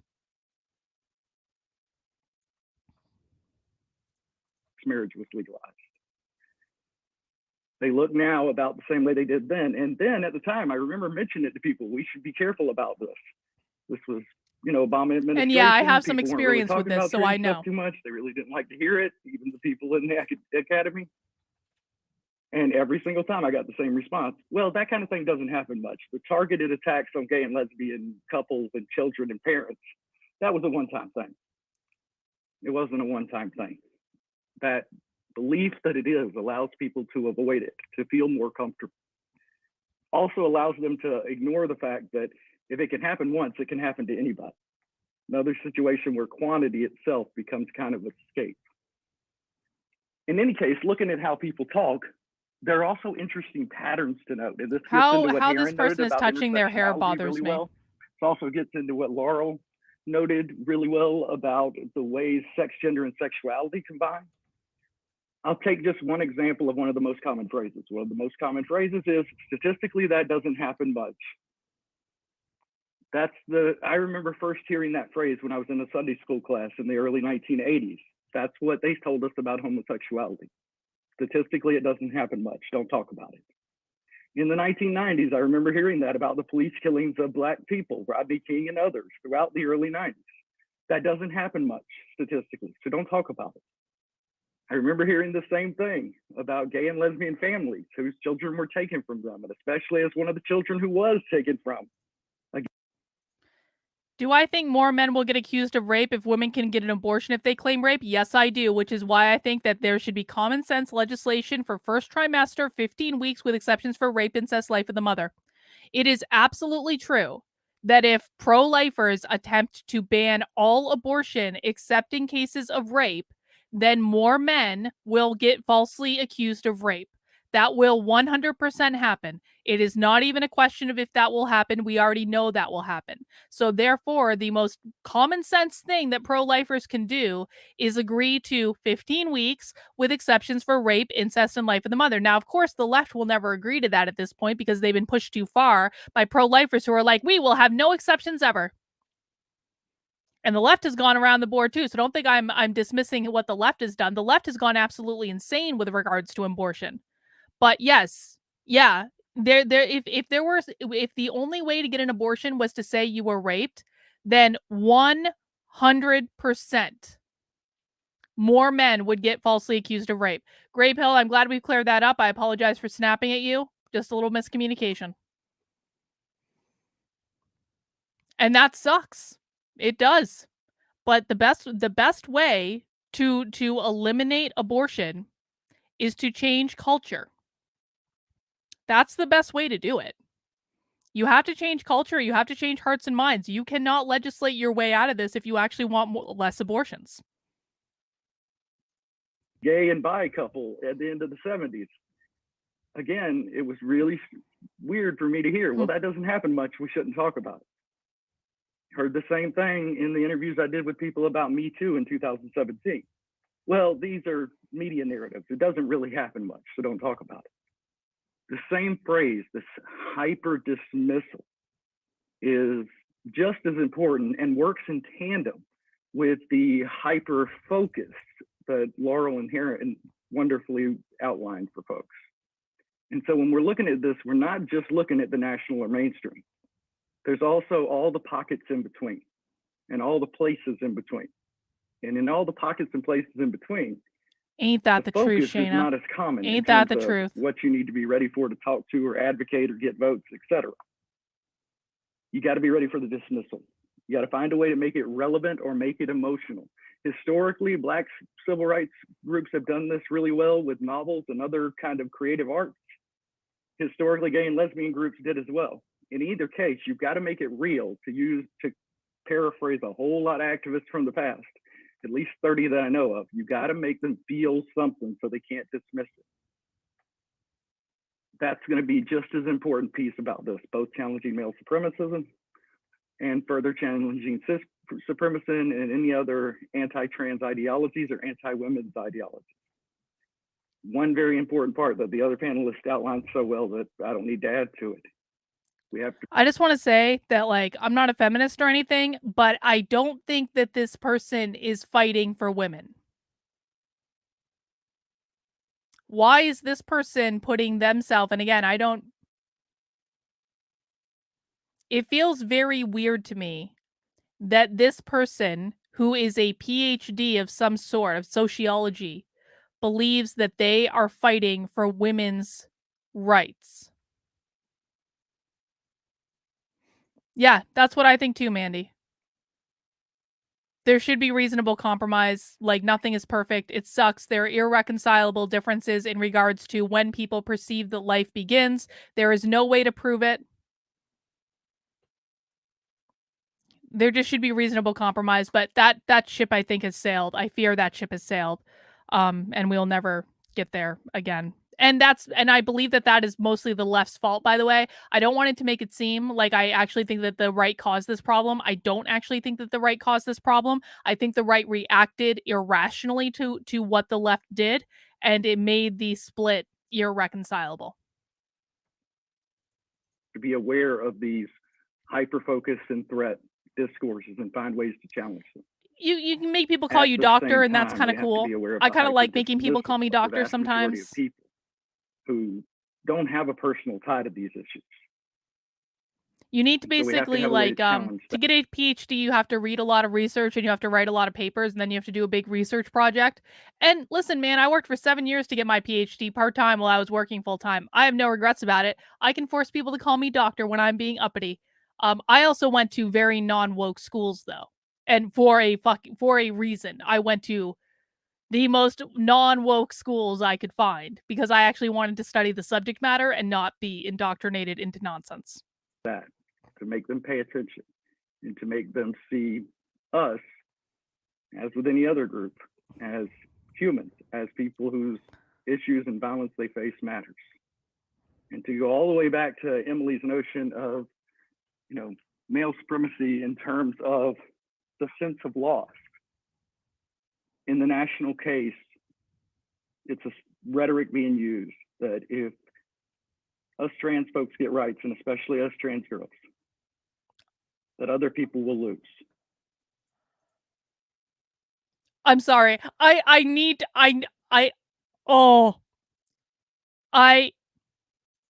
Victor does love my copious ass Brent. I will have you know. I have to clip him saying us trans girls. I know you guys will all forgive me. I have to. Us trans girls.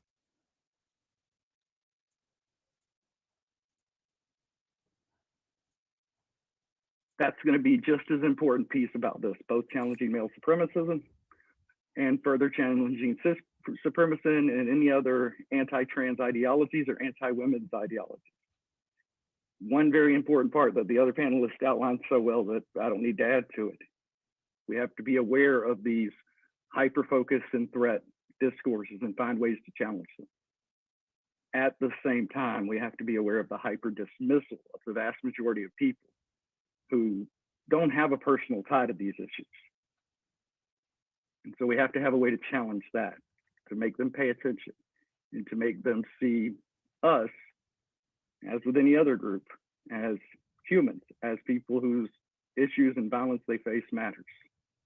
And to go all the way back to Emily's notion of, male supremacy in terms of the sense of loss. In the national case, it's a rhetoric being used that if us trans folks get rights, and especially us trans girls, that other people will lose.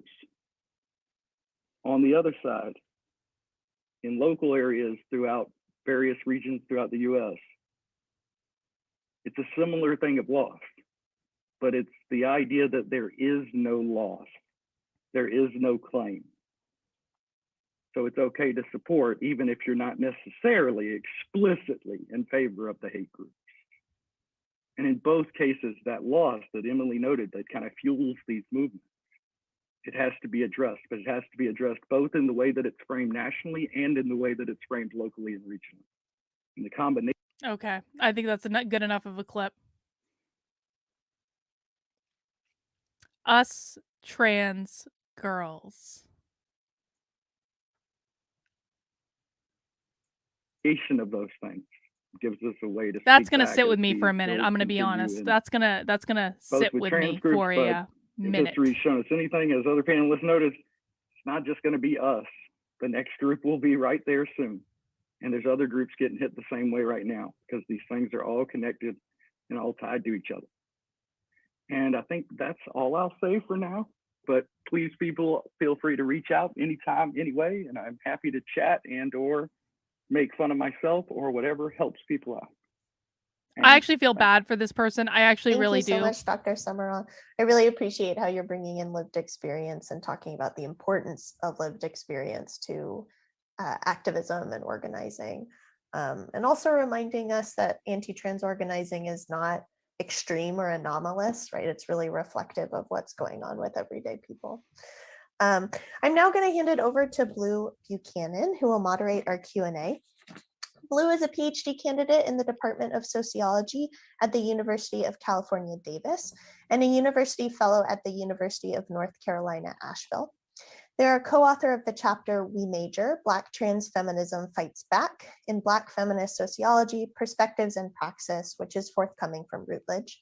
And the recipient of the California Humanities Quick Grant to collect the oral histories of Black trans people in California and beyond. Their research focuses broadly on the role of violence in everyday life. The Q&As are usually the best part, by the way. If you've never experienced one of their Q&As before, you're in for a treat. Masculinity as projects shaping intracommunal violence in the LGBT community, and the practices and habits Black trans folks develop to resist and decenter violence in their everyday lives. Thanks for joining us, Blue. Take it away. Awesome. Thank you so much, Emily, for that great introduction. What are the pronouns? What are the pronouns? I have so many notes that I was taking as y'all were talking, so I'm trying to Did someone catch the pronouns together here. Wait, did they say this is a Black trans feminist? So wait. Did she say this was a Black trans feminist? Did I miss that? Is that real, Andrew? If Andrew says it, I'll believe him.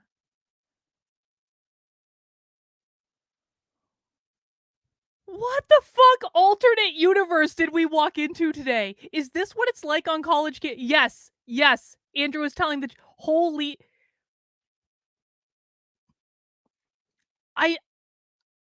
Guy, okay, I just want to really emphasize, this is real.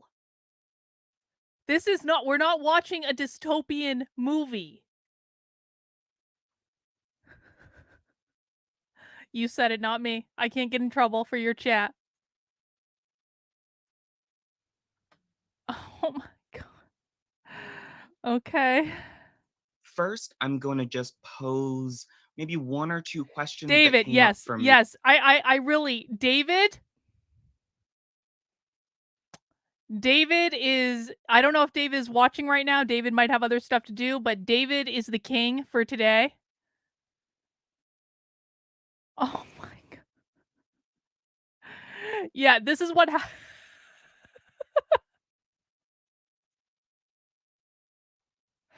Okay, let's just keep going. Let's just do it. Okay, fine. Me. as y'all were talking, and then we're gonna dive in to the Q&A questions we've got on our plate.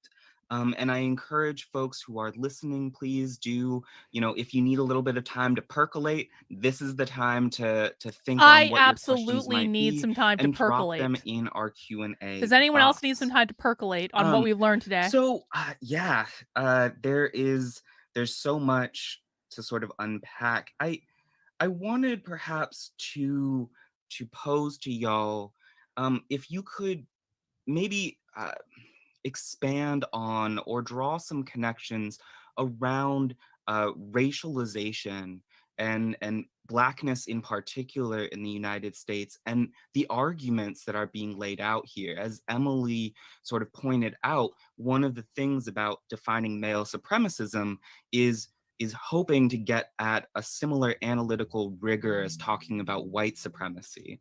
And part of what I'm hoping folks can speak to is the interrelationship between race panics, right, and the sort of sex panics that we have.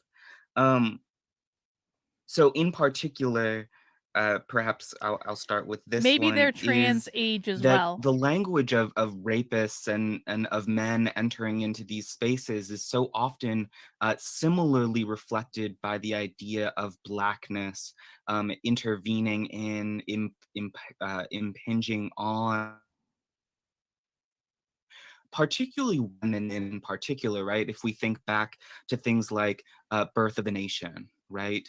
And so I'm wondering if maybe y'all could speak to how how the overlap between the idea of rapists and of violence as a racialized subject and rapists and violence as this sort of particularly trans femme AMAB positionality. Assigned male at birth. I knew that one. Here AMAP. you Assigned are. male at birth.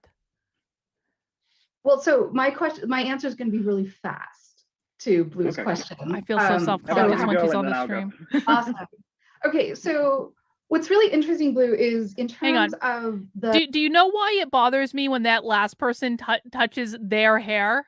It's like something a teenage girl does. I find all of the, this person is really pissing me off having my haircut. Like, it's really weird. Okay, but I find like most of these people are really emotionally stunted. Like, it's like a teenage girl thing to do that to your hair. That's a teenage girl thing. That's not an adult woman thing. That's a teenage girl thing. textual analysis that Kristen and I did, there's no discussion of race at all. This is just classic, like cis het white middle class way of approaching these things, right? Is that you don't discuss race ever. What we got pushback a lot on when we were publishing these pieces was reviewers being like, well, what about race? And we're like, we would love to talk about what's going on here with race, except that nobody in these newspaper articles is talking about race. Thank you, Finkit. But absolutely what you're Thank talking you. You're about my in new favorite terms of person. this enormously long history of using perceived No, sexual threats. I like having hair. Particularly sexual threats to middle class white cis women and girls as a way to control various populations, particularly this sort of sexual threat used to justify slavery, Jim Crow laws, and more modern forms of racial inequality and the mass incarceration of Black men. Foucault talks about sexuality as this especially dense transfer point for relations of power.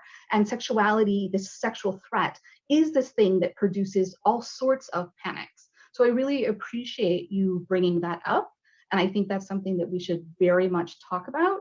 And that also from the data, I have nothing useful to say, except that we know that this is going on. This is not the first time that folks have used sexual threat against white, cis women and girls as a way to control historically marginalized groups.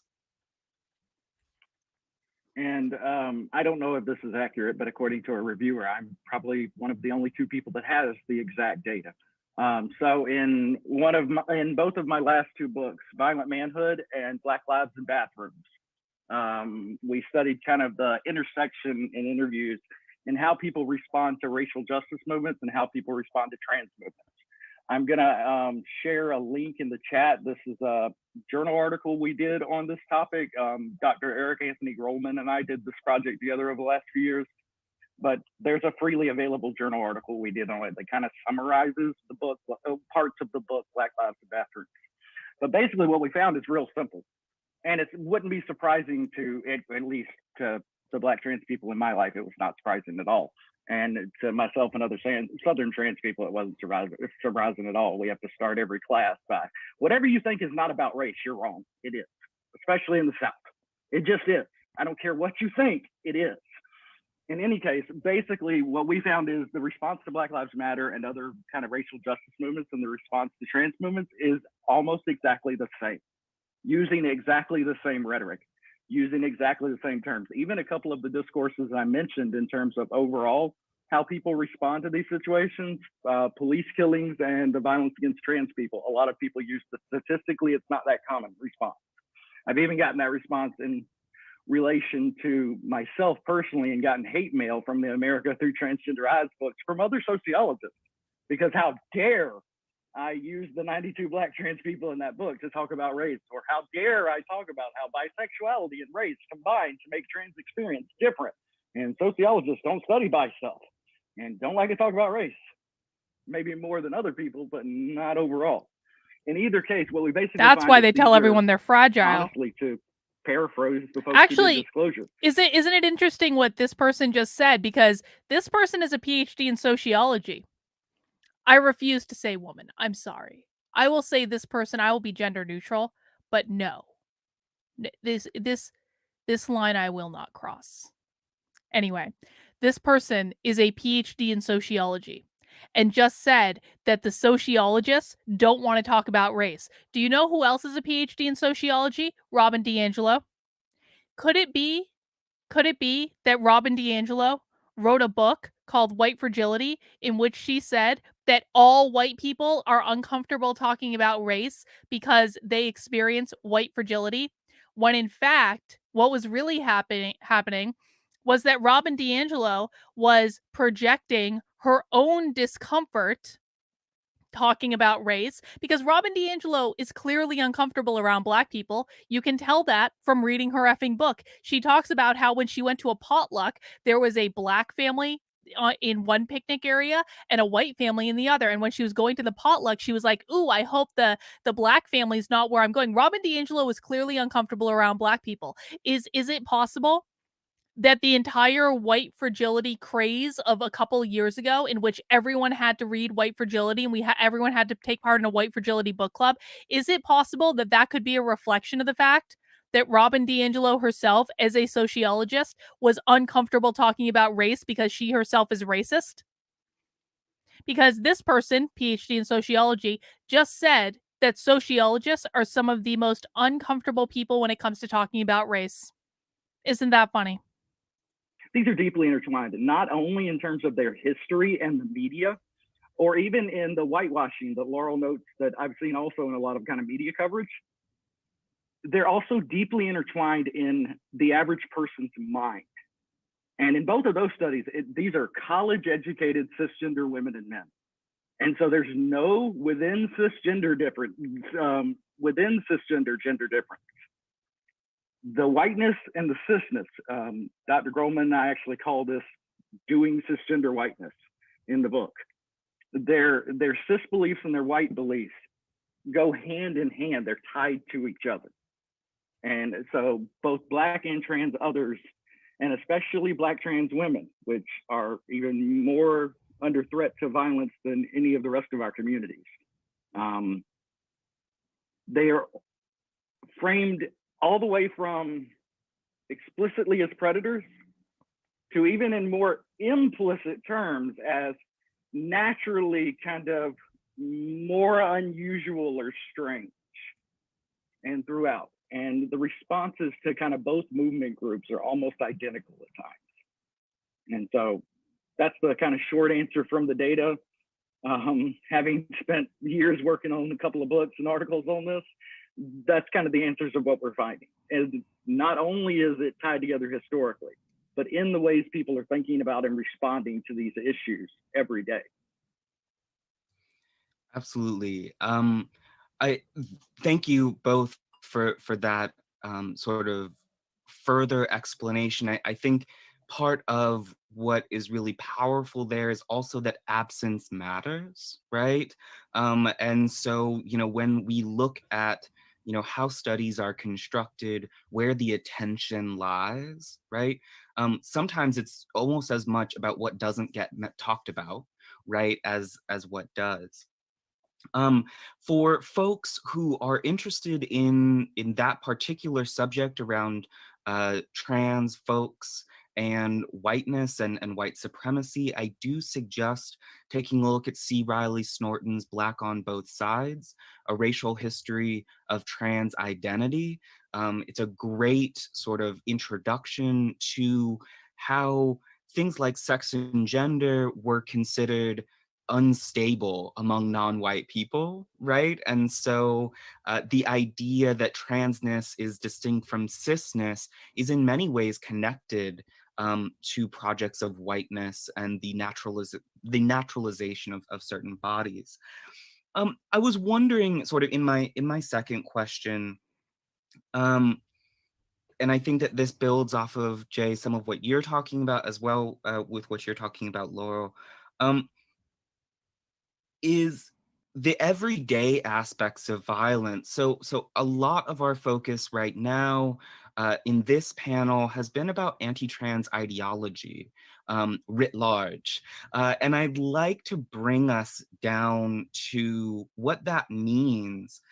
For example, the disproportionately Black trans women who die in the United States. So it's great to talk about ideology writ large, but let's get down to the nitty gritty, right? And I think part of this builds off of, Jay, what you were talking about with the idea that Black women in particular are often seen as deceptive, right? Are often seen as not disclosing properly, right?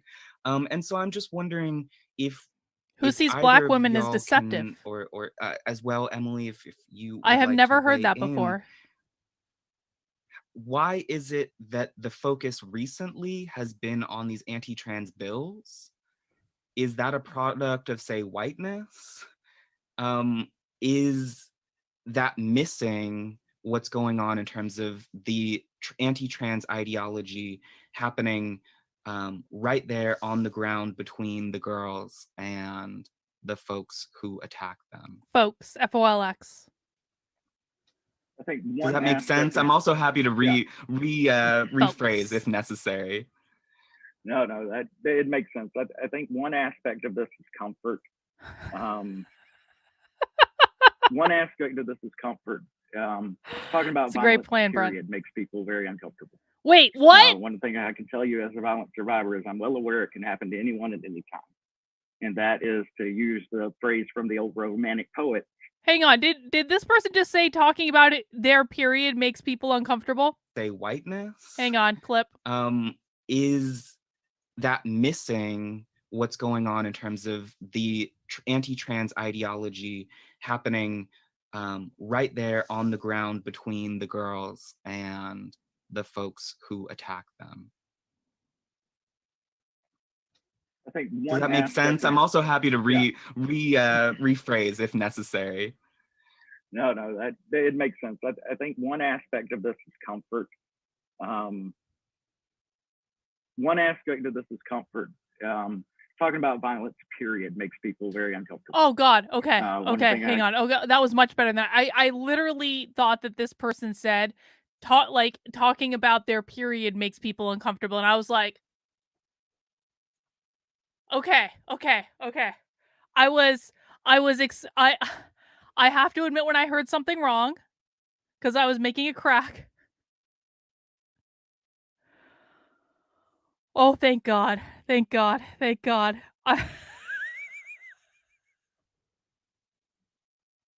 You heard it too. Come on. I can tell you as a violent survivor is I'm well aware it can happen to anyone at any time. And that is, to use the phrase from the old Romantic poet, that staring into the abyss if you're aware that it can happen to anyone at any time. So people do everything they possibly can to avoid thinking about it. And that's not good people, bad people. That's just something we see among people a lot in social psychological studies. So that's part of it. So other issues to focus on tend to gain more attention. So that's one. And then another thing is that race plays a massive role in it. The issues that tend to hit racial minority groups within and beyond the transgender populations tend to get less attention. You get much less attention on the South, where so many of these people are. You get much less attention on education for all, which would help these groups, anti-poverty movements. You know, even the healthcare things have only recently come. Black trans women were screaming about that 15 years ago when I was in college. We were having protests and things like that. So there's also again, what we say at the beginning of every class, if you don't think it's about race, it is on some level. Then there's another aspect of this. There's a history here. My birth dad and his husband, you know, talk about how when they were in New York in the 80s, you looked for anything possible you could talk about except AIDS. And it didn't matter how many or how few of your friends were dropping. You tried not to talk about it. You tried to talk about families you would have or someday getting married or anything else. And for their generation, it was not hard for those things to become kind of the top things they talked about. It meant they didn't have to talk about race as much. It meant they didn't have to talk about bisexualities and non-monogamy. It meant they didn't have to talk as much about trans groups. It meant they didn't have to talk about AIDS. It gave them something that felt like a more comfortable thing, but given that to the mainstream, it then took off and got more attention because that's where the money is and that's where the support is. I mean, even in, you know, Laurel and I and you and Emily, we all do work within sociology, whether that's our only place. Look at sociology trans studies right now. 90% about trans men or about trans kids or cis people who had relationships with or raised trans people. It's almost entirely as if the religious right wrote our research agenda. Love it or hate it. Those are the topics. You think the religious right wrote your research agenda about trans men? Tell me you know nothing about the religious right without telling me you know nothing about the religious right. That makes no sense at all. That get the most clicks. Those are the topics that get the most attention. They're the topics people are most comfortable with. And I think all those things play together in terms of it being difficult to talk about violence. And then there's also the fact that violence isn't just the event. And actually, Laurel in their new book covers this really well. It's not just the event, it's the fear that goes with it. You know, if I walk outside in my neighborhood, I feel fine, but everybody knows me here. And I know all the people here. And I'm in a very, very mostly Black neighborhood with a lot of people of different economic classes and a lot of LGBT people, et cetera. I'm still scared every time I go to work because work was a place where I got stopped by police. I'm still scared at every academic conference because I know most of the sociologists won't talk to me, but I'm gonna have to deal with the security guards at least twice. And that affects how you dress. It affects You guys like my shawl? how you walk. It affects whether or not you speak. It affects how much you cry in public at conferences, a lot.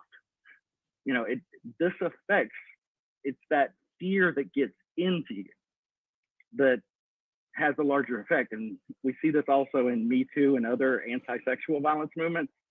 It's very hard to get people to want to talk about or think about these things because they're not just the one event.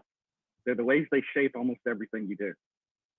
You know, the old joke is, if I could turn off being raped for a day, I would, but I can't. I remember it. It's been 20 plus years for me. You know what the thing is I actually do think that this person cares about people. This person actually, like, honestly, like, of all the trans researchers that we've watched and the academics and all of this thing, this person actually comes across as the most empathetic to me. Which, you know, it makes me feel a little bit bad to say that I will not call this person a woman.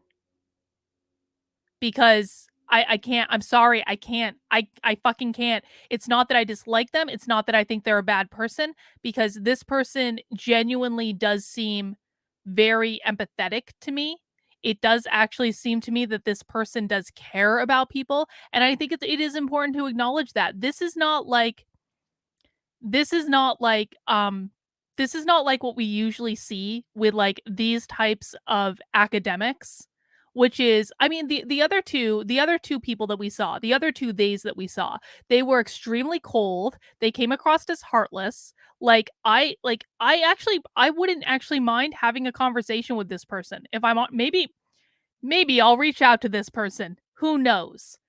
But this person does seem to actually have humanity, which I think is nice. It's a nice break. Do I think that they're a woman? No, I don't. I think that this person has probably had something deeply traumatic and awful happen to them. And for that, I feel very, very, very sorry. Because that's horrible. And I don't think they're a bad person. And it doesn't, to me, sound like they have ill intent. And it actually almost seems to me, to be honest, that they're kind of being ethically honest. More ethically honest than the other two, that's for sure. So while I may be like being a little harsh on this person over the gender thing, because it really just rubs me the wrong way. It makes, as a person who was born a woman, who has always been more masculine, it does not make me feel good to believe that this person is a woman. I'm sorry. It just doesn't make me feel good. I'll call them they. I'm not going to call them a man. Whatever. But I genuinely believe that this person is actually a good person. I remember it like it was yesterday, you know? And I feel bad It's about whatever the happened to broader them. impact violence and supremacist systems have on people, and even have on people who haven't experienced it but know they might. And that's a much harder thing to talk about, or to put forward, or to talk about every day than some other aspects and some other topics. So that would be my thoughts. But I'd also say I'd love to hear what Laurel has to say, because they did a really great job covering this book, in their book. Thank you, Blue, for that question, and thank you, Jay, for that excellent answer. So Blue's original question was about why are we focusing on trans rights bills and not on violence, right? And I guess the question is who is doing that focusing? And I think it's different in terms of if we're looking at sort of everyday discussions around trans rights, there's a lot of discussion of violence. If we're looking at mainstream trans rights organizations right now, there's definitely been a reduction in discussions of violence. As I argue in my book that Jay so nicely plugged, this is because we passed transgender inclusive hate crime legislation in 2009. So with so transgender rights groups were incredibly focused on violence starting in 1995, a little bit in 94. So this sort of uprising in 94. Before that, trans rights groups were not talking about violence very much. They were talking about access to healthcare. Then a shift to talking about violence and a heavy focus on violence from 1994 to 2009, where they accomplished the main goal, which was inclusion of trans people in hate crime legislation. And then you see a mainstream trans rights organization discussion of violence drop off after that. We don't see violence drop off after that, though. And the reason is that hate crime legislation doesn't stop violence, particularly homicide, which is what Blue asked about, right? So when folks are fighting for hate crime legislation, as I argue in the book, they focus on homicides because homicides are the biggest, scariest thing that could happen. Homicides are also the least common form of violence against trans people. Lots of trans people experience violence that is not fatal, and that is not what we're discussing on a national stage, because you want to get attention for your cause. How do you get attention? You talk about homicides. But because transgender rights activists push this idea of any trans person can be murdered at any time, and I would argue that is not true. There are just greatly disproportionate risks in terms of violence, and I'll talk about that in a second. But transgender rights groups have pushed any trans person can be murdered at any time. if you have this, like, everyone's at risk, then you have a one-size-fits-all solution, and that's hate crime legislation. The reason why hate crime legislation doesn't work is because murder is already illegal. And that doesn't stop people from murdering people. So making it more illegal with hate crime legislation will not stop murders. Hate crime legislation can be useful in terms of added resources for investigations, et cetera, but that's still an after the fact solution. That's catching a perpetrator. At that point, someone is already dead. So the actual solutions to violence is not what mainstream activist organizations have been focusing on, which would be reducing poverty. As I was saying, like, it's not that all trans folks are at equal risk of murder at all times.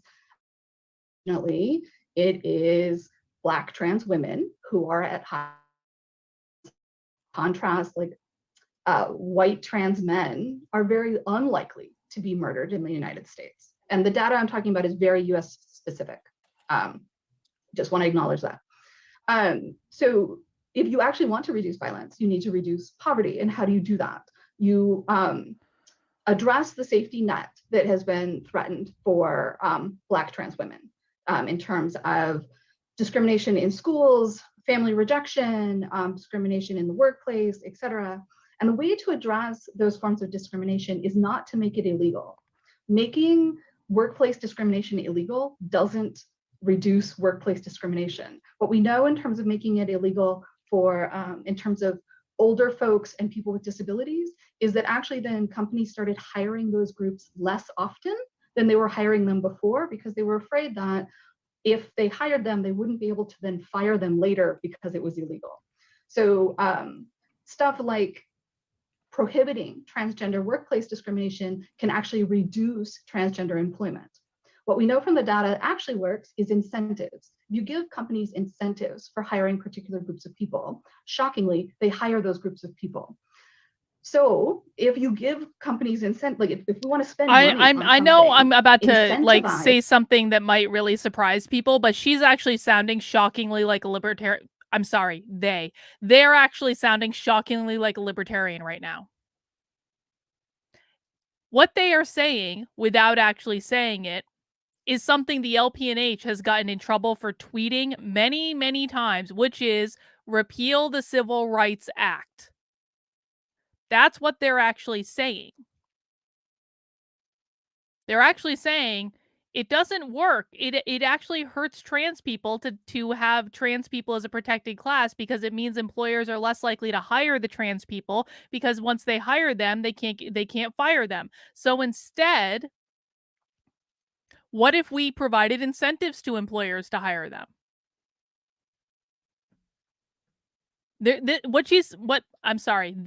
I'm not purposefully misgendering. I believe everyone deserves respect and dignity, even when I disagree with them. Actually, what they're saying is actually kind of based. It's the hiring of I'm sure I'll Black disagree trans with them women. again in a second. Make no Also, mistake. looking at the homicide data, a number of trans women who are murdered while engaging in sex work. Why are they engaging in sex work? Sometimes because they want to, and it's fun. Sometimes because they want access to body modifications that are very expensive. Sometimes because of workplace discrimination where they can't access legal forms of employment.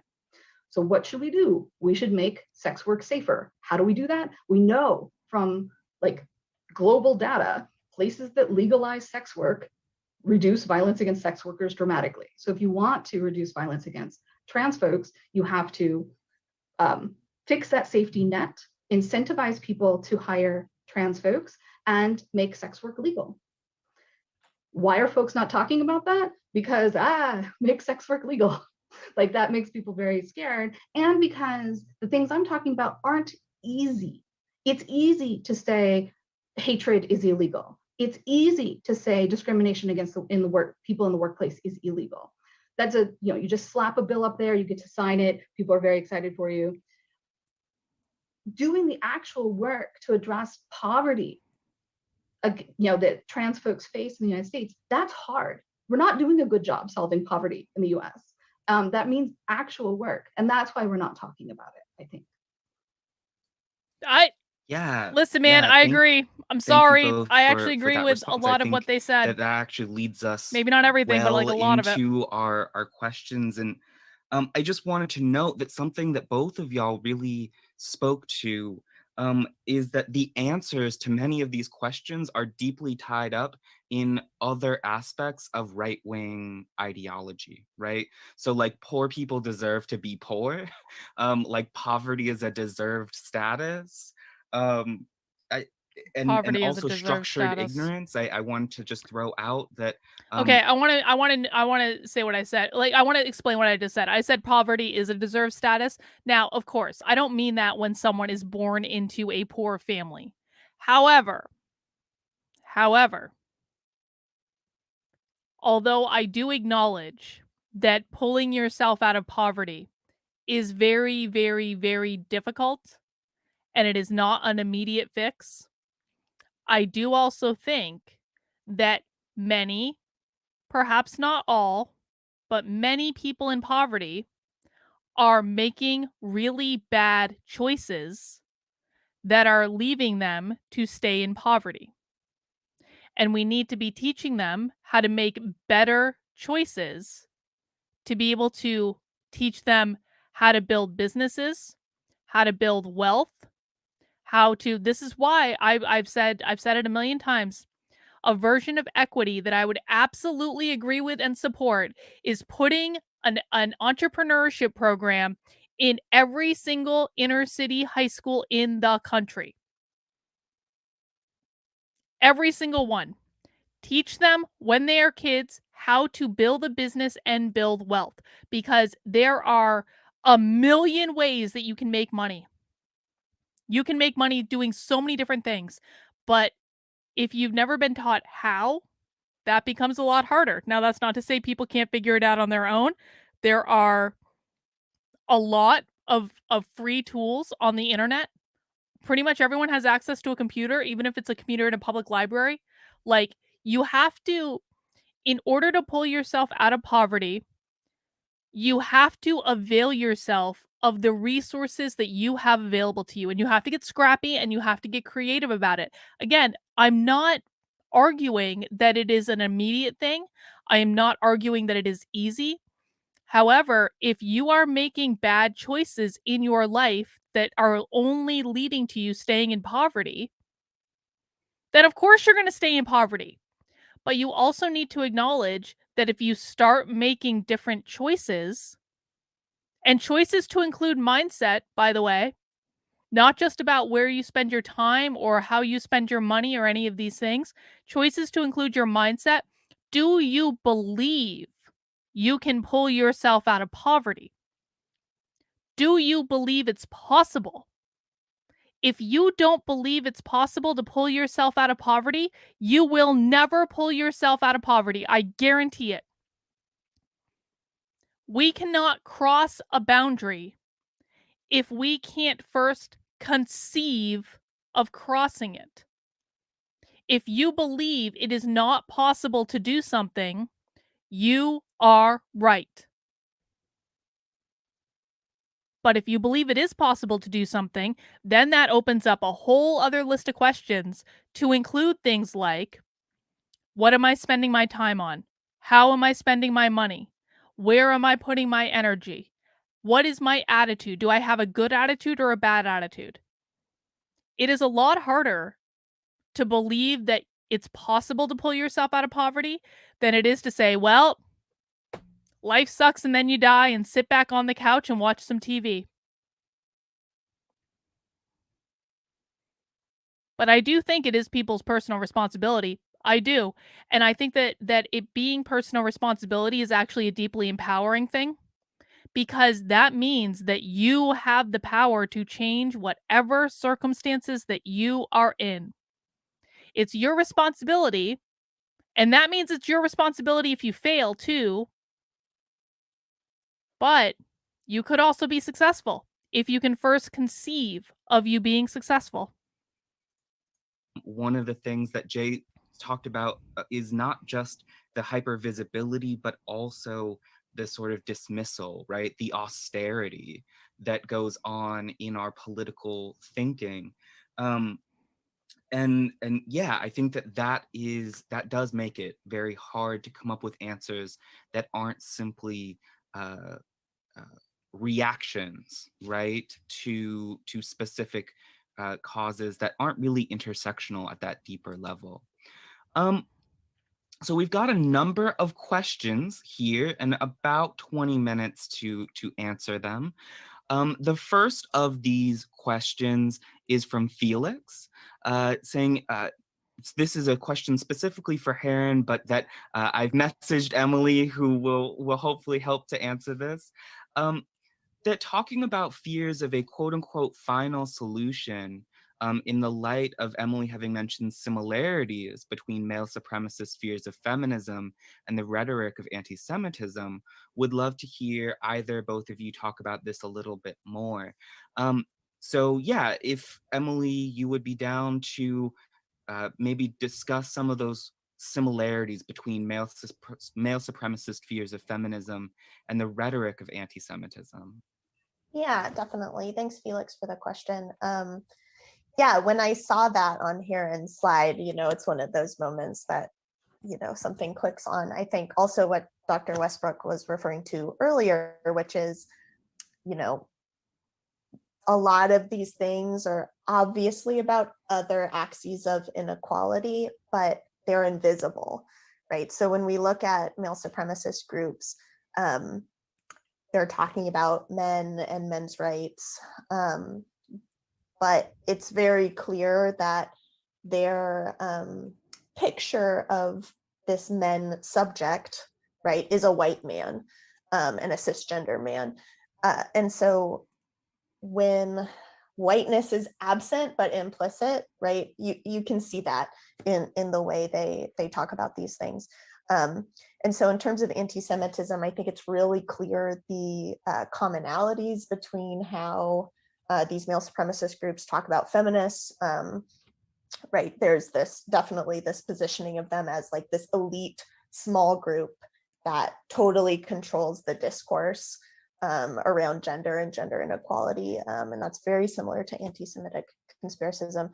But I also just want to note, it's not just that these are parallel discourses, right? They're very much constituting one another, right? They're not separate. And we see anti-Semitism coming out in these male supremacist groups, right? I just want to highlight, they're not separate ideologies.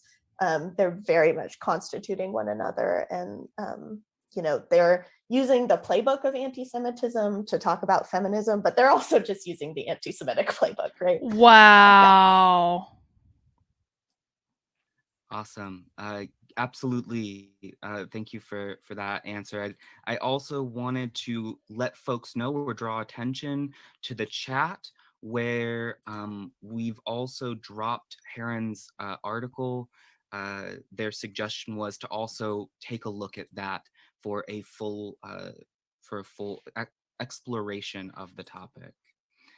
Our next question is from an anonymous attendee, and the question is focused on how I believe this was specifically to Laurel, your presentation, how you determine that trans men are more welcomed or safer in gender segregated spaces. I've not found that to be true by experience, unless maybe someone is very male passing. And could you explain how you came to that conclusion, or if that is in fact the conclusion that you came to? Right, so thank you so much for that question, and I apologize for not being clear. So what I was talking about is the narrative about trans folks and the threat they pose to cis folks doesn't talk about trans men. By contrast, the reality of being a trans man does not mean that you are, sort of widely accepted in sex segregated spaces. So there's, as Jay was nicely highlighting, there is a difference between the mainstream discourse about this and the lived reality of it. So when folks are talking about why we should not allow trans folks to use sex segregated spaces that fit their gender, trans men are not mentioned at all. Like, we looked through hundreds and hundreds of articles, and we found one mention, and this was like a reporter followed up, well, are you saying like trans men should use women's restrooms? And the person was like, yes. I mean, that's the extent of the narrative about trans men on this sort of national level in terms of talking about policies that allow or deny access to sex segregated spaces.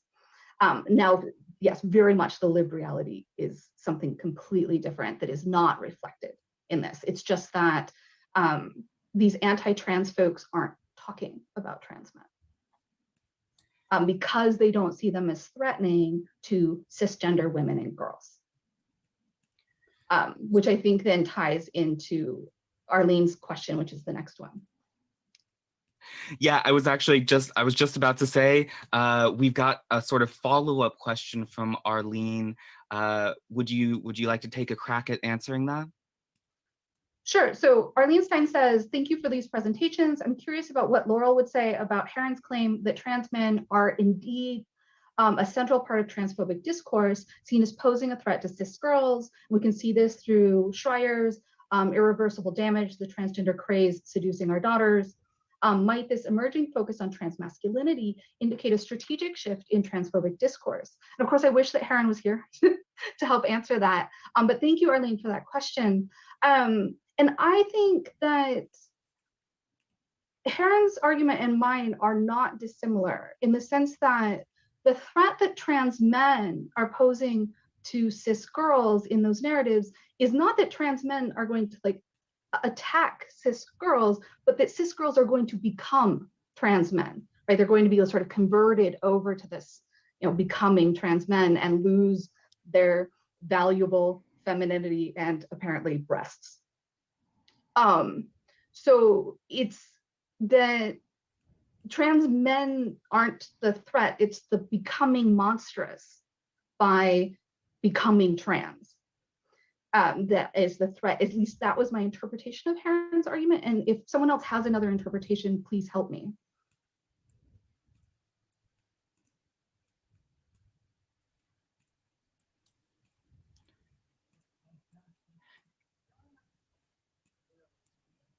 I don't have a different interpretation, but I could add another piece to this that actually kind of speaks to the next question on.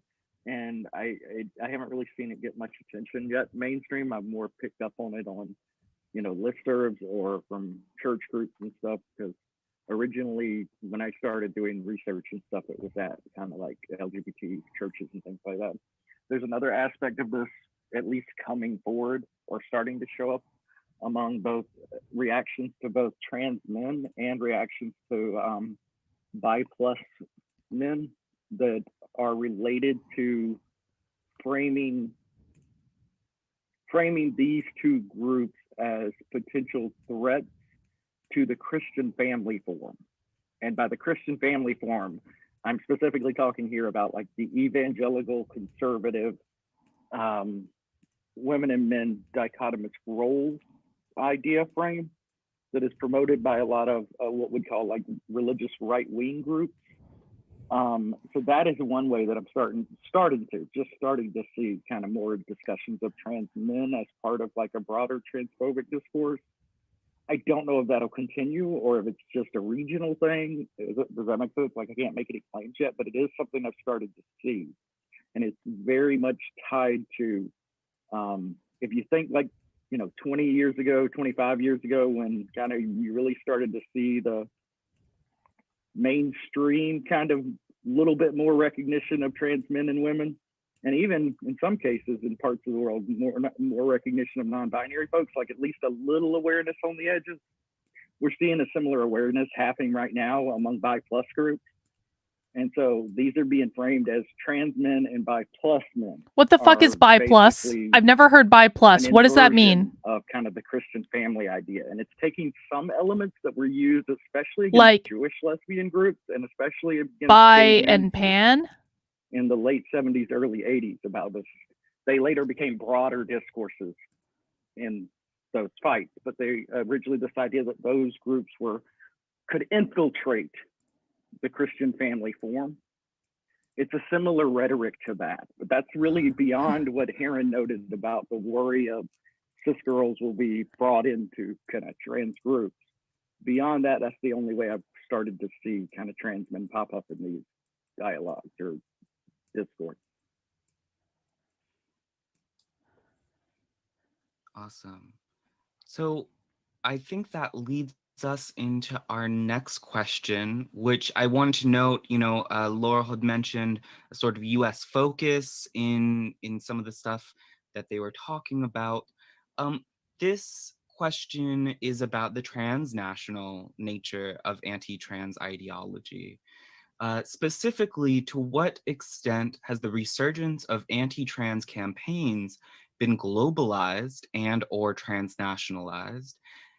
Do the globalizations of anti-gay and anti-trans campaigns share the same transnational networks, i.e., is it the same folks pushing anti-gay ideology that are also pushing anti-trans ideology across the globe? And what would be anti-trans globalization, or what would make it different from anti-gay globalization? Thoughts?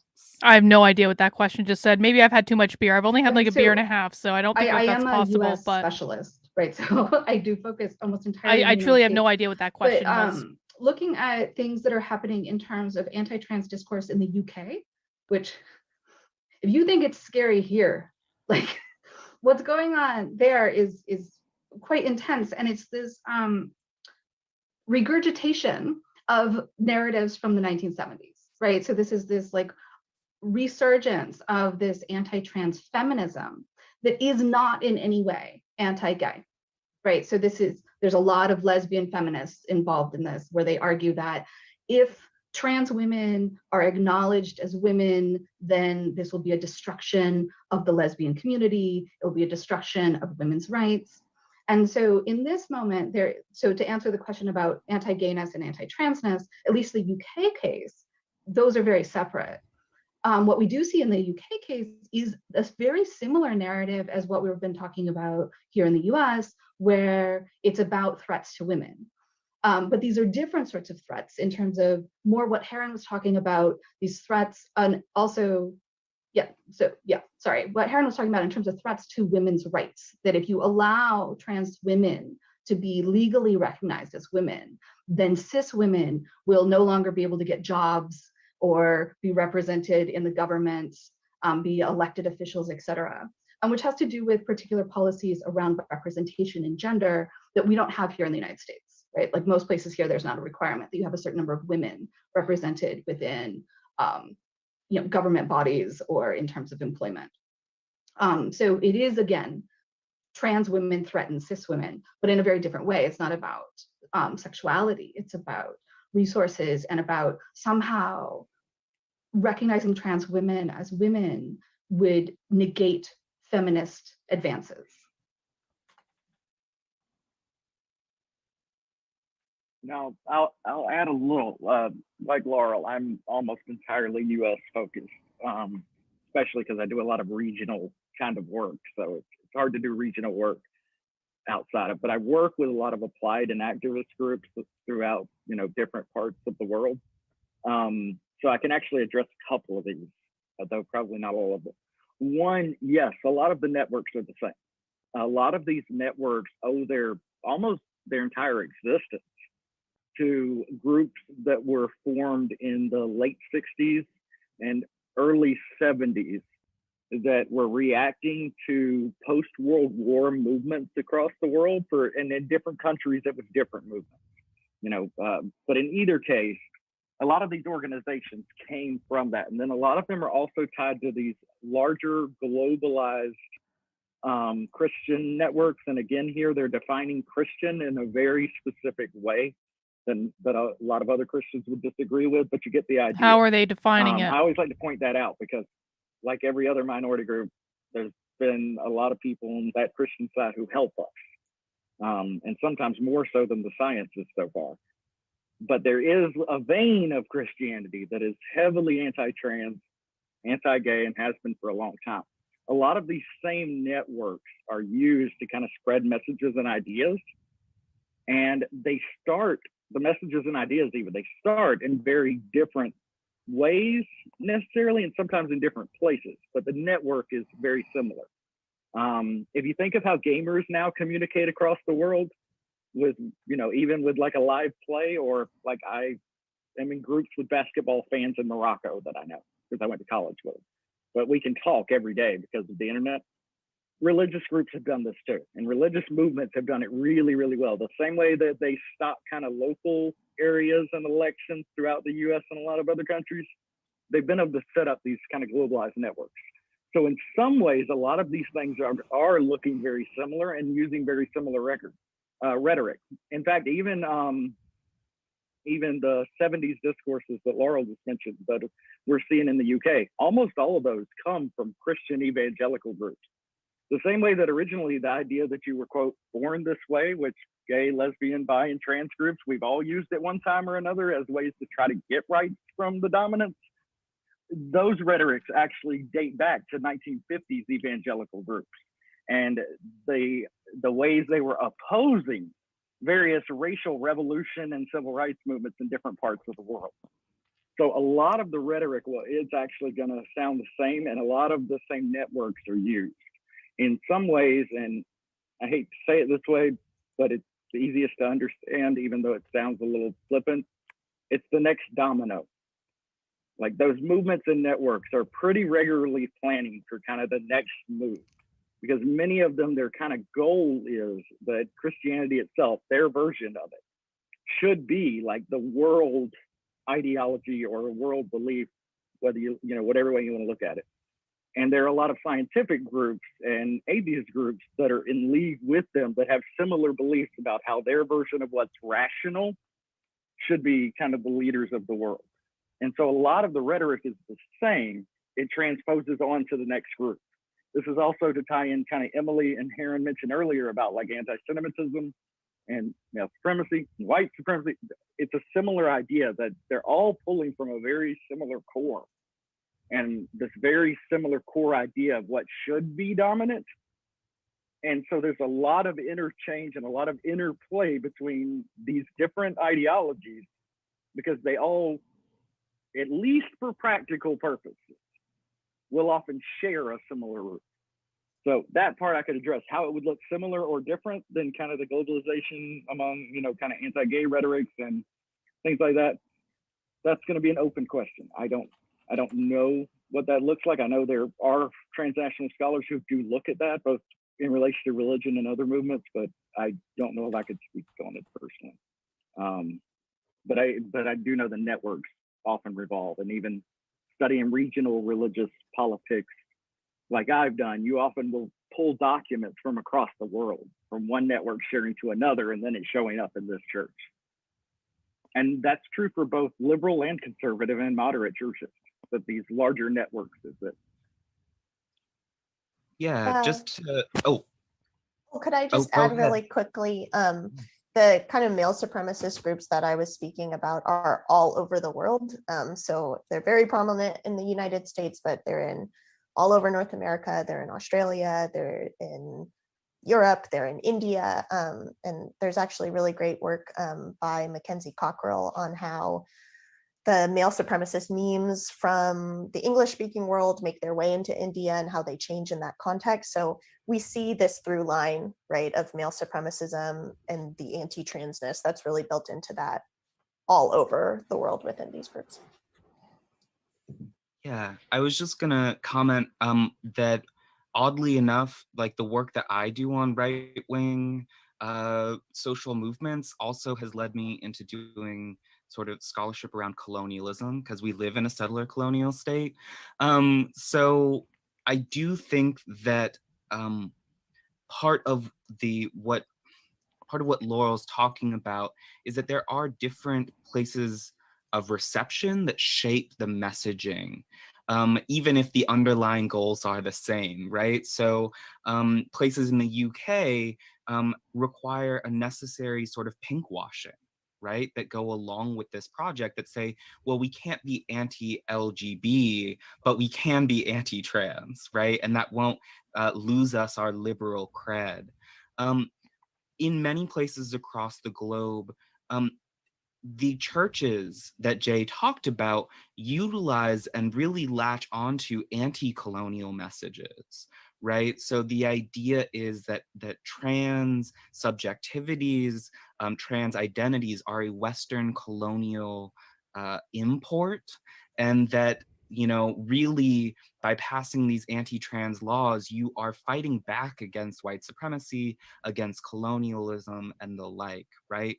So it is important to recognize both that these circuits, and that is similar, right, around anti-gay, like gayness is being imported. Hang in, Mandy. We're almost done. Into these We're really colonial close. contexts. And I think that that's important 6 minutes. because where it matches It gets up hardest at the between end. the anti-gay and anti-trans circuits and where they are separate is often determined by lines of the church, right? And various religious organizations, and that they specifically tailor their messages, right, to fit with the dominant organization of hierarchy in the place that they are trying to recruit in, right? So that is also important.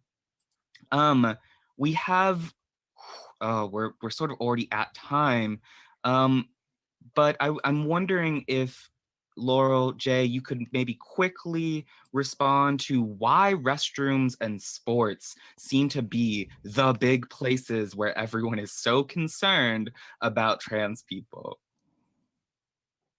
Okay.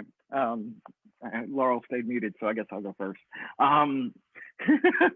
Indeed, there are- incognito. there are Well two observed. Real simple answers, and I would highly recommend looking into the book Blue mentioned earlier by Thornton, because it goes into this very deeply.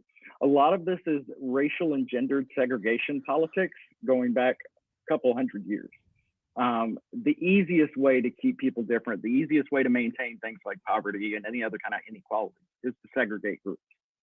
Since bathrooms and sports are two of the most visible and two of the most public systems of segregation in the US and in many other countries, they become battle lines. They've been battle lines in pretty much every minority rights movement, period.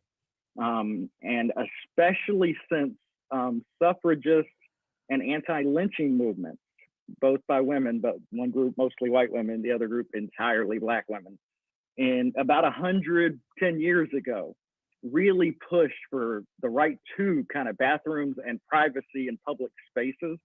They've especially become like the cornerstone of almost any kind of minority rights movement and every kind of backlash against it. You can actually pull speeches from like 1903 about Black women movement groups, and they map on really, really well the same way speeches against civil rights groups in the 50s and 60s or speeches against gay and lesbian groups in the 80s. They all map on really well to the bathroom sports talks right now. And so part of that's it. And then the other simple answer to that is, as you can tell from that answer, is tradition. If it ain't broke, don't fix it. It's a very old statement, especially among certain political groups. And this one over and over again kind of works to slow down movements and to launch backlashes. And so groups tend to go right back to it. That would be kind of the two off the top of my head. But I'd also say look into Snorton, and then there are other historians also that deeply look into these things and how important segregated space is to maintaining the inequalities between groups. And just a quick tap onto the end of that. Thank you, Jay. That was an excellent answer. The other answer is the only reason we segregate restrooms in public is because of a belief that males and females are fundamentally different. That's the only way you can justify that, because we all pee in the same place at home, right? It's not why Most we folks segregate use the same bathroom restrooms as in people public. of various other genders in their home, and nothing bad happens. But in public, We there's a belief segregate that strangers are restrooms dangerous for safety. and bodies are fundamentally different and they need to be separated. And this is Bodies also are the fundamentally justification different. behind sex segregated sports, is that male bodies are fundamentally superior to female No. bodies. Therefore, female bodies would be damaged. Different by does not competing mean against superior. male bodies, which goes back to an idea that women shouldn't do sports at all, because that's what men do. And women Are who you do sports shitting are me? kind of suspiciously masculine. Are you shitting me? But we need to keep them separate and safe because they're still This weak and person fragile. is fucking insane. And that And is by the way, I've been looking through this person's Twitter. They've lost weight. That's good. Okay. They do look different now. Probably they still look like me, and I'm not happy about it. But to say that you don't want trans women competing in women's sports is because it reinforces the stereotype that women shouldn't be competing in sports in the first place. No one says that. That is literal made up bullshit. This person just invents things and then commits to them.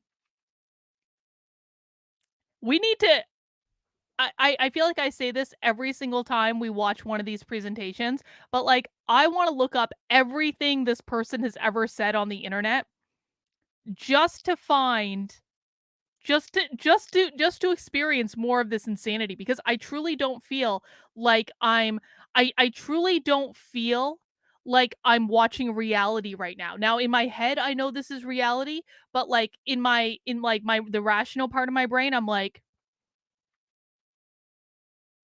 no serious person can believe this. No serious person can think this. What is going on right now? All right, let's finish up, guys. We have literally 1 minute left. 1 minute. You've almost made it. Is my answer to that.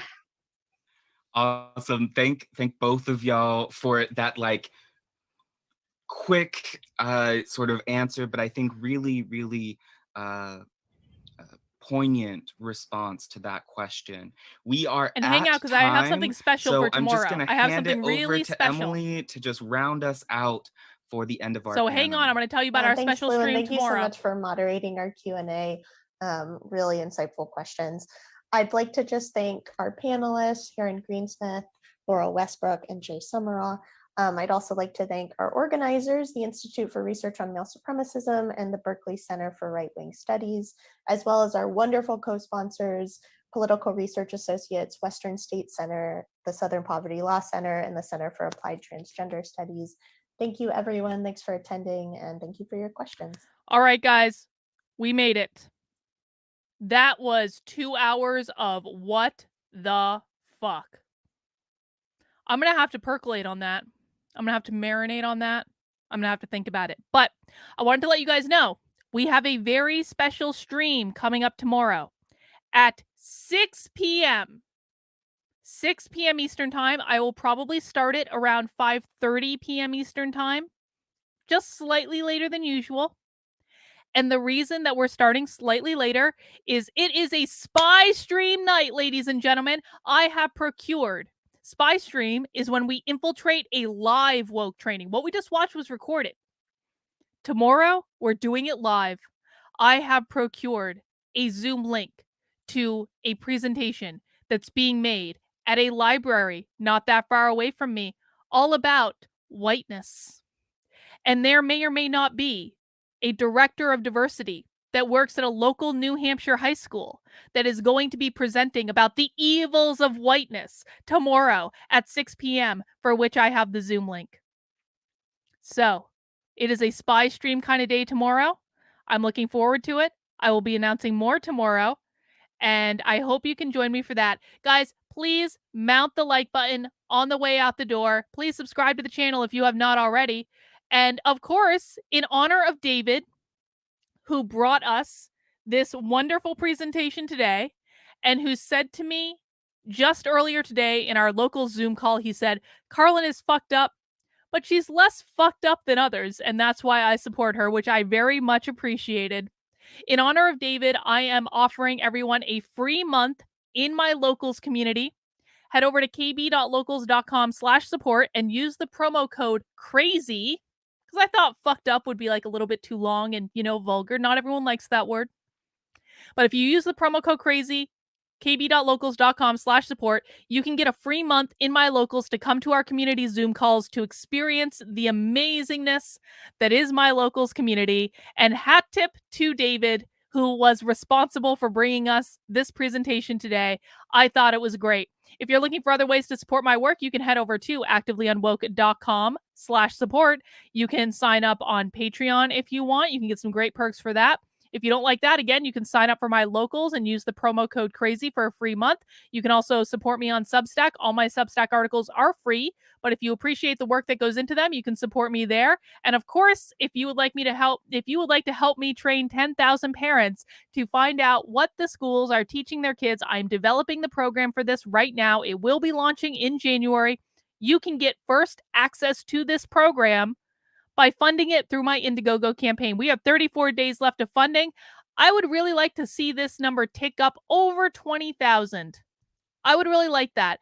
That would give me a nice marketing budget in order to play with, because I need to get in front of normie parents, guys. I need to get in front of the normies. That's how I'm going to accomplish this goal. We're going to create a grassroots strategy. We're going to create community around finding out what the schools are teaching kids and keeping parents informed and empowering them with information so they can go in and fight the good fight. You can find out more about what I'm building at unwokearmy.com/parents. That's going to redirect you right to the Indiegogo campaign so you can learn about what I'm building, read all the documentation that I put together, find out about the perks. If you have any questions, let me know and I will happily answer them. But that is another way that you can support what I'm doing, and I really appreciate it. All right, guys. I will see you tomorrow for Spy Stream. Again, looking to launch around 5:30-ish. I'm going to do a little bit of background, and then we're going to go right into Spy Stream at 6. Hopefully they let us in the room. They don't always. Spy Stream is live. We don't always know how it's going to go. But I'm going to go now, guys. But take care. Have a great rest of your night. And we'll see you soon. Bye.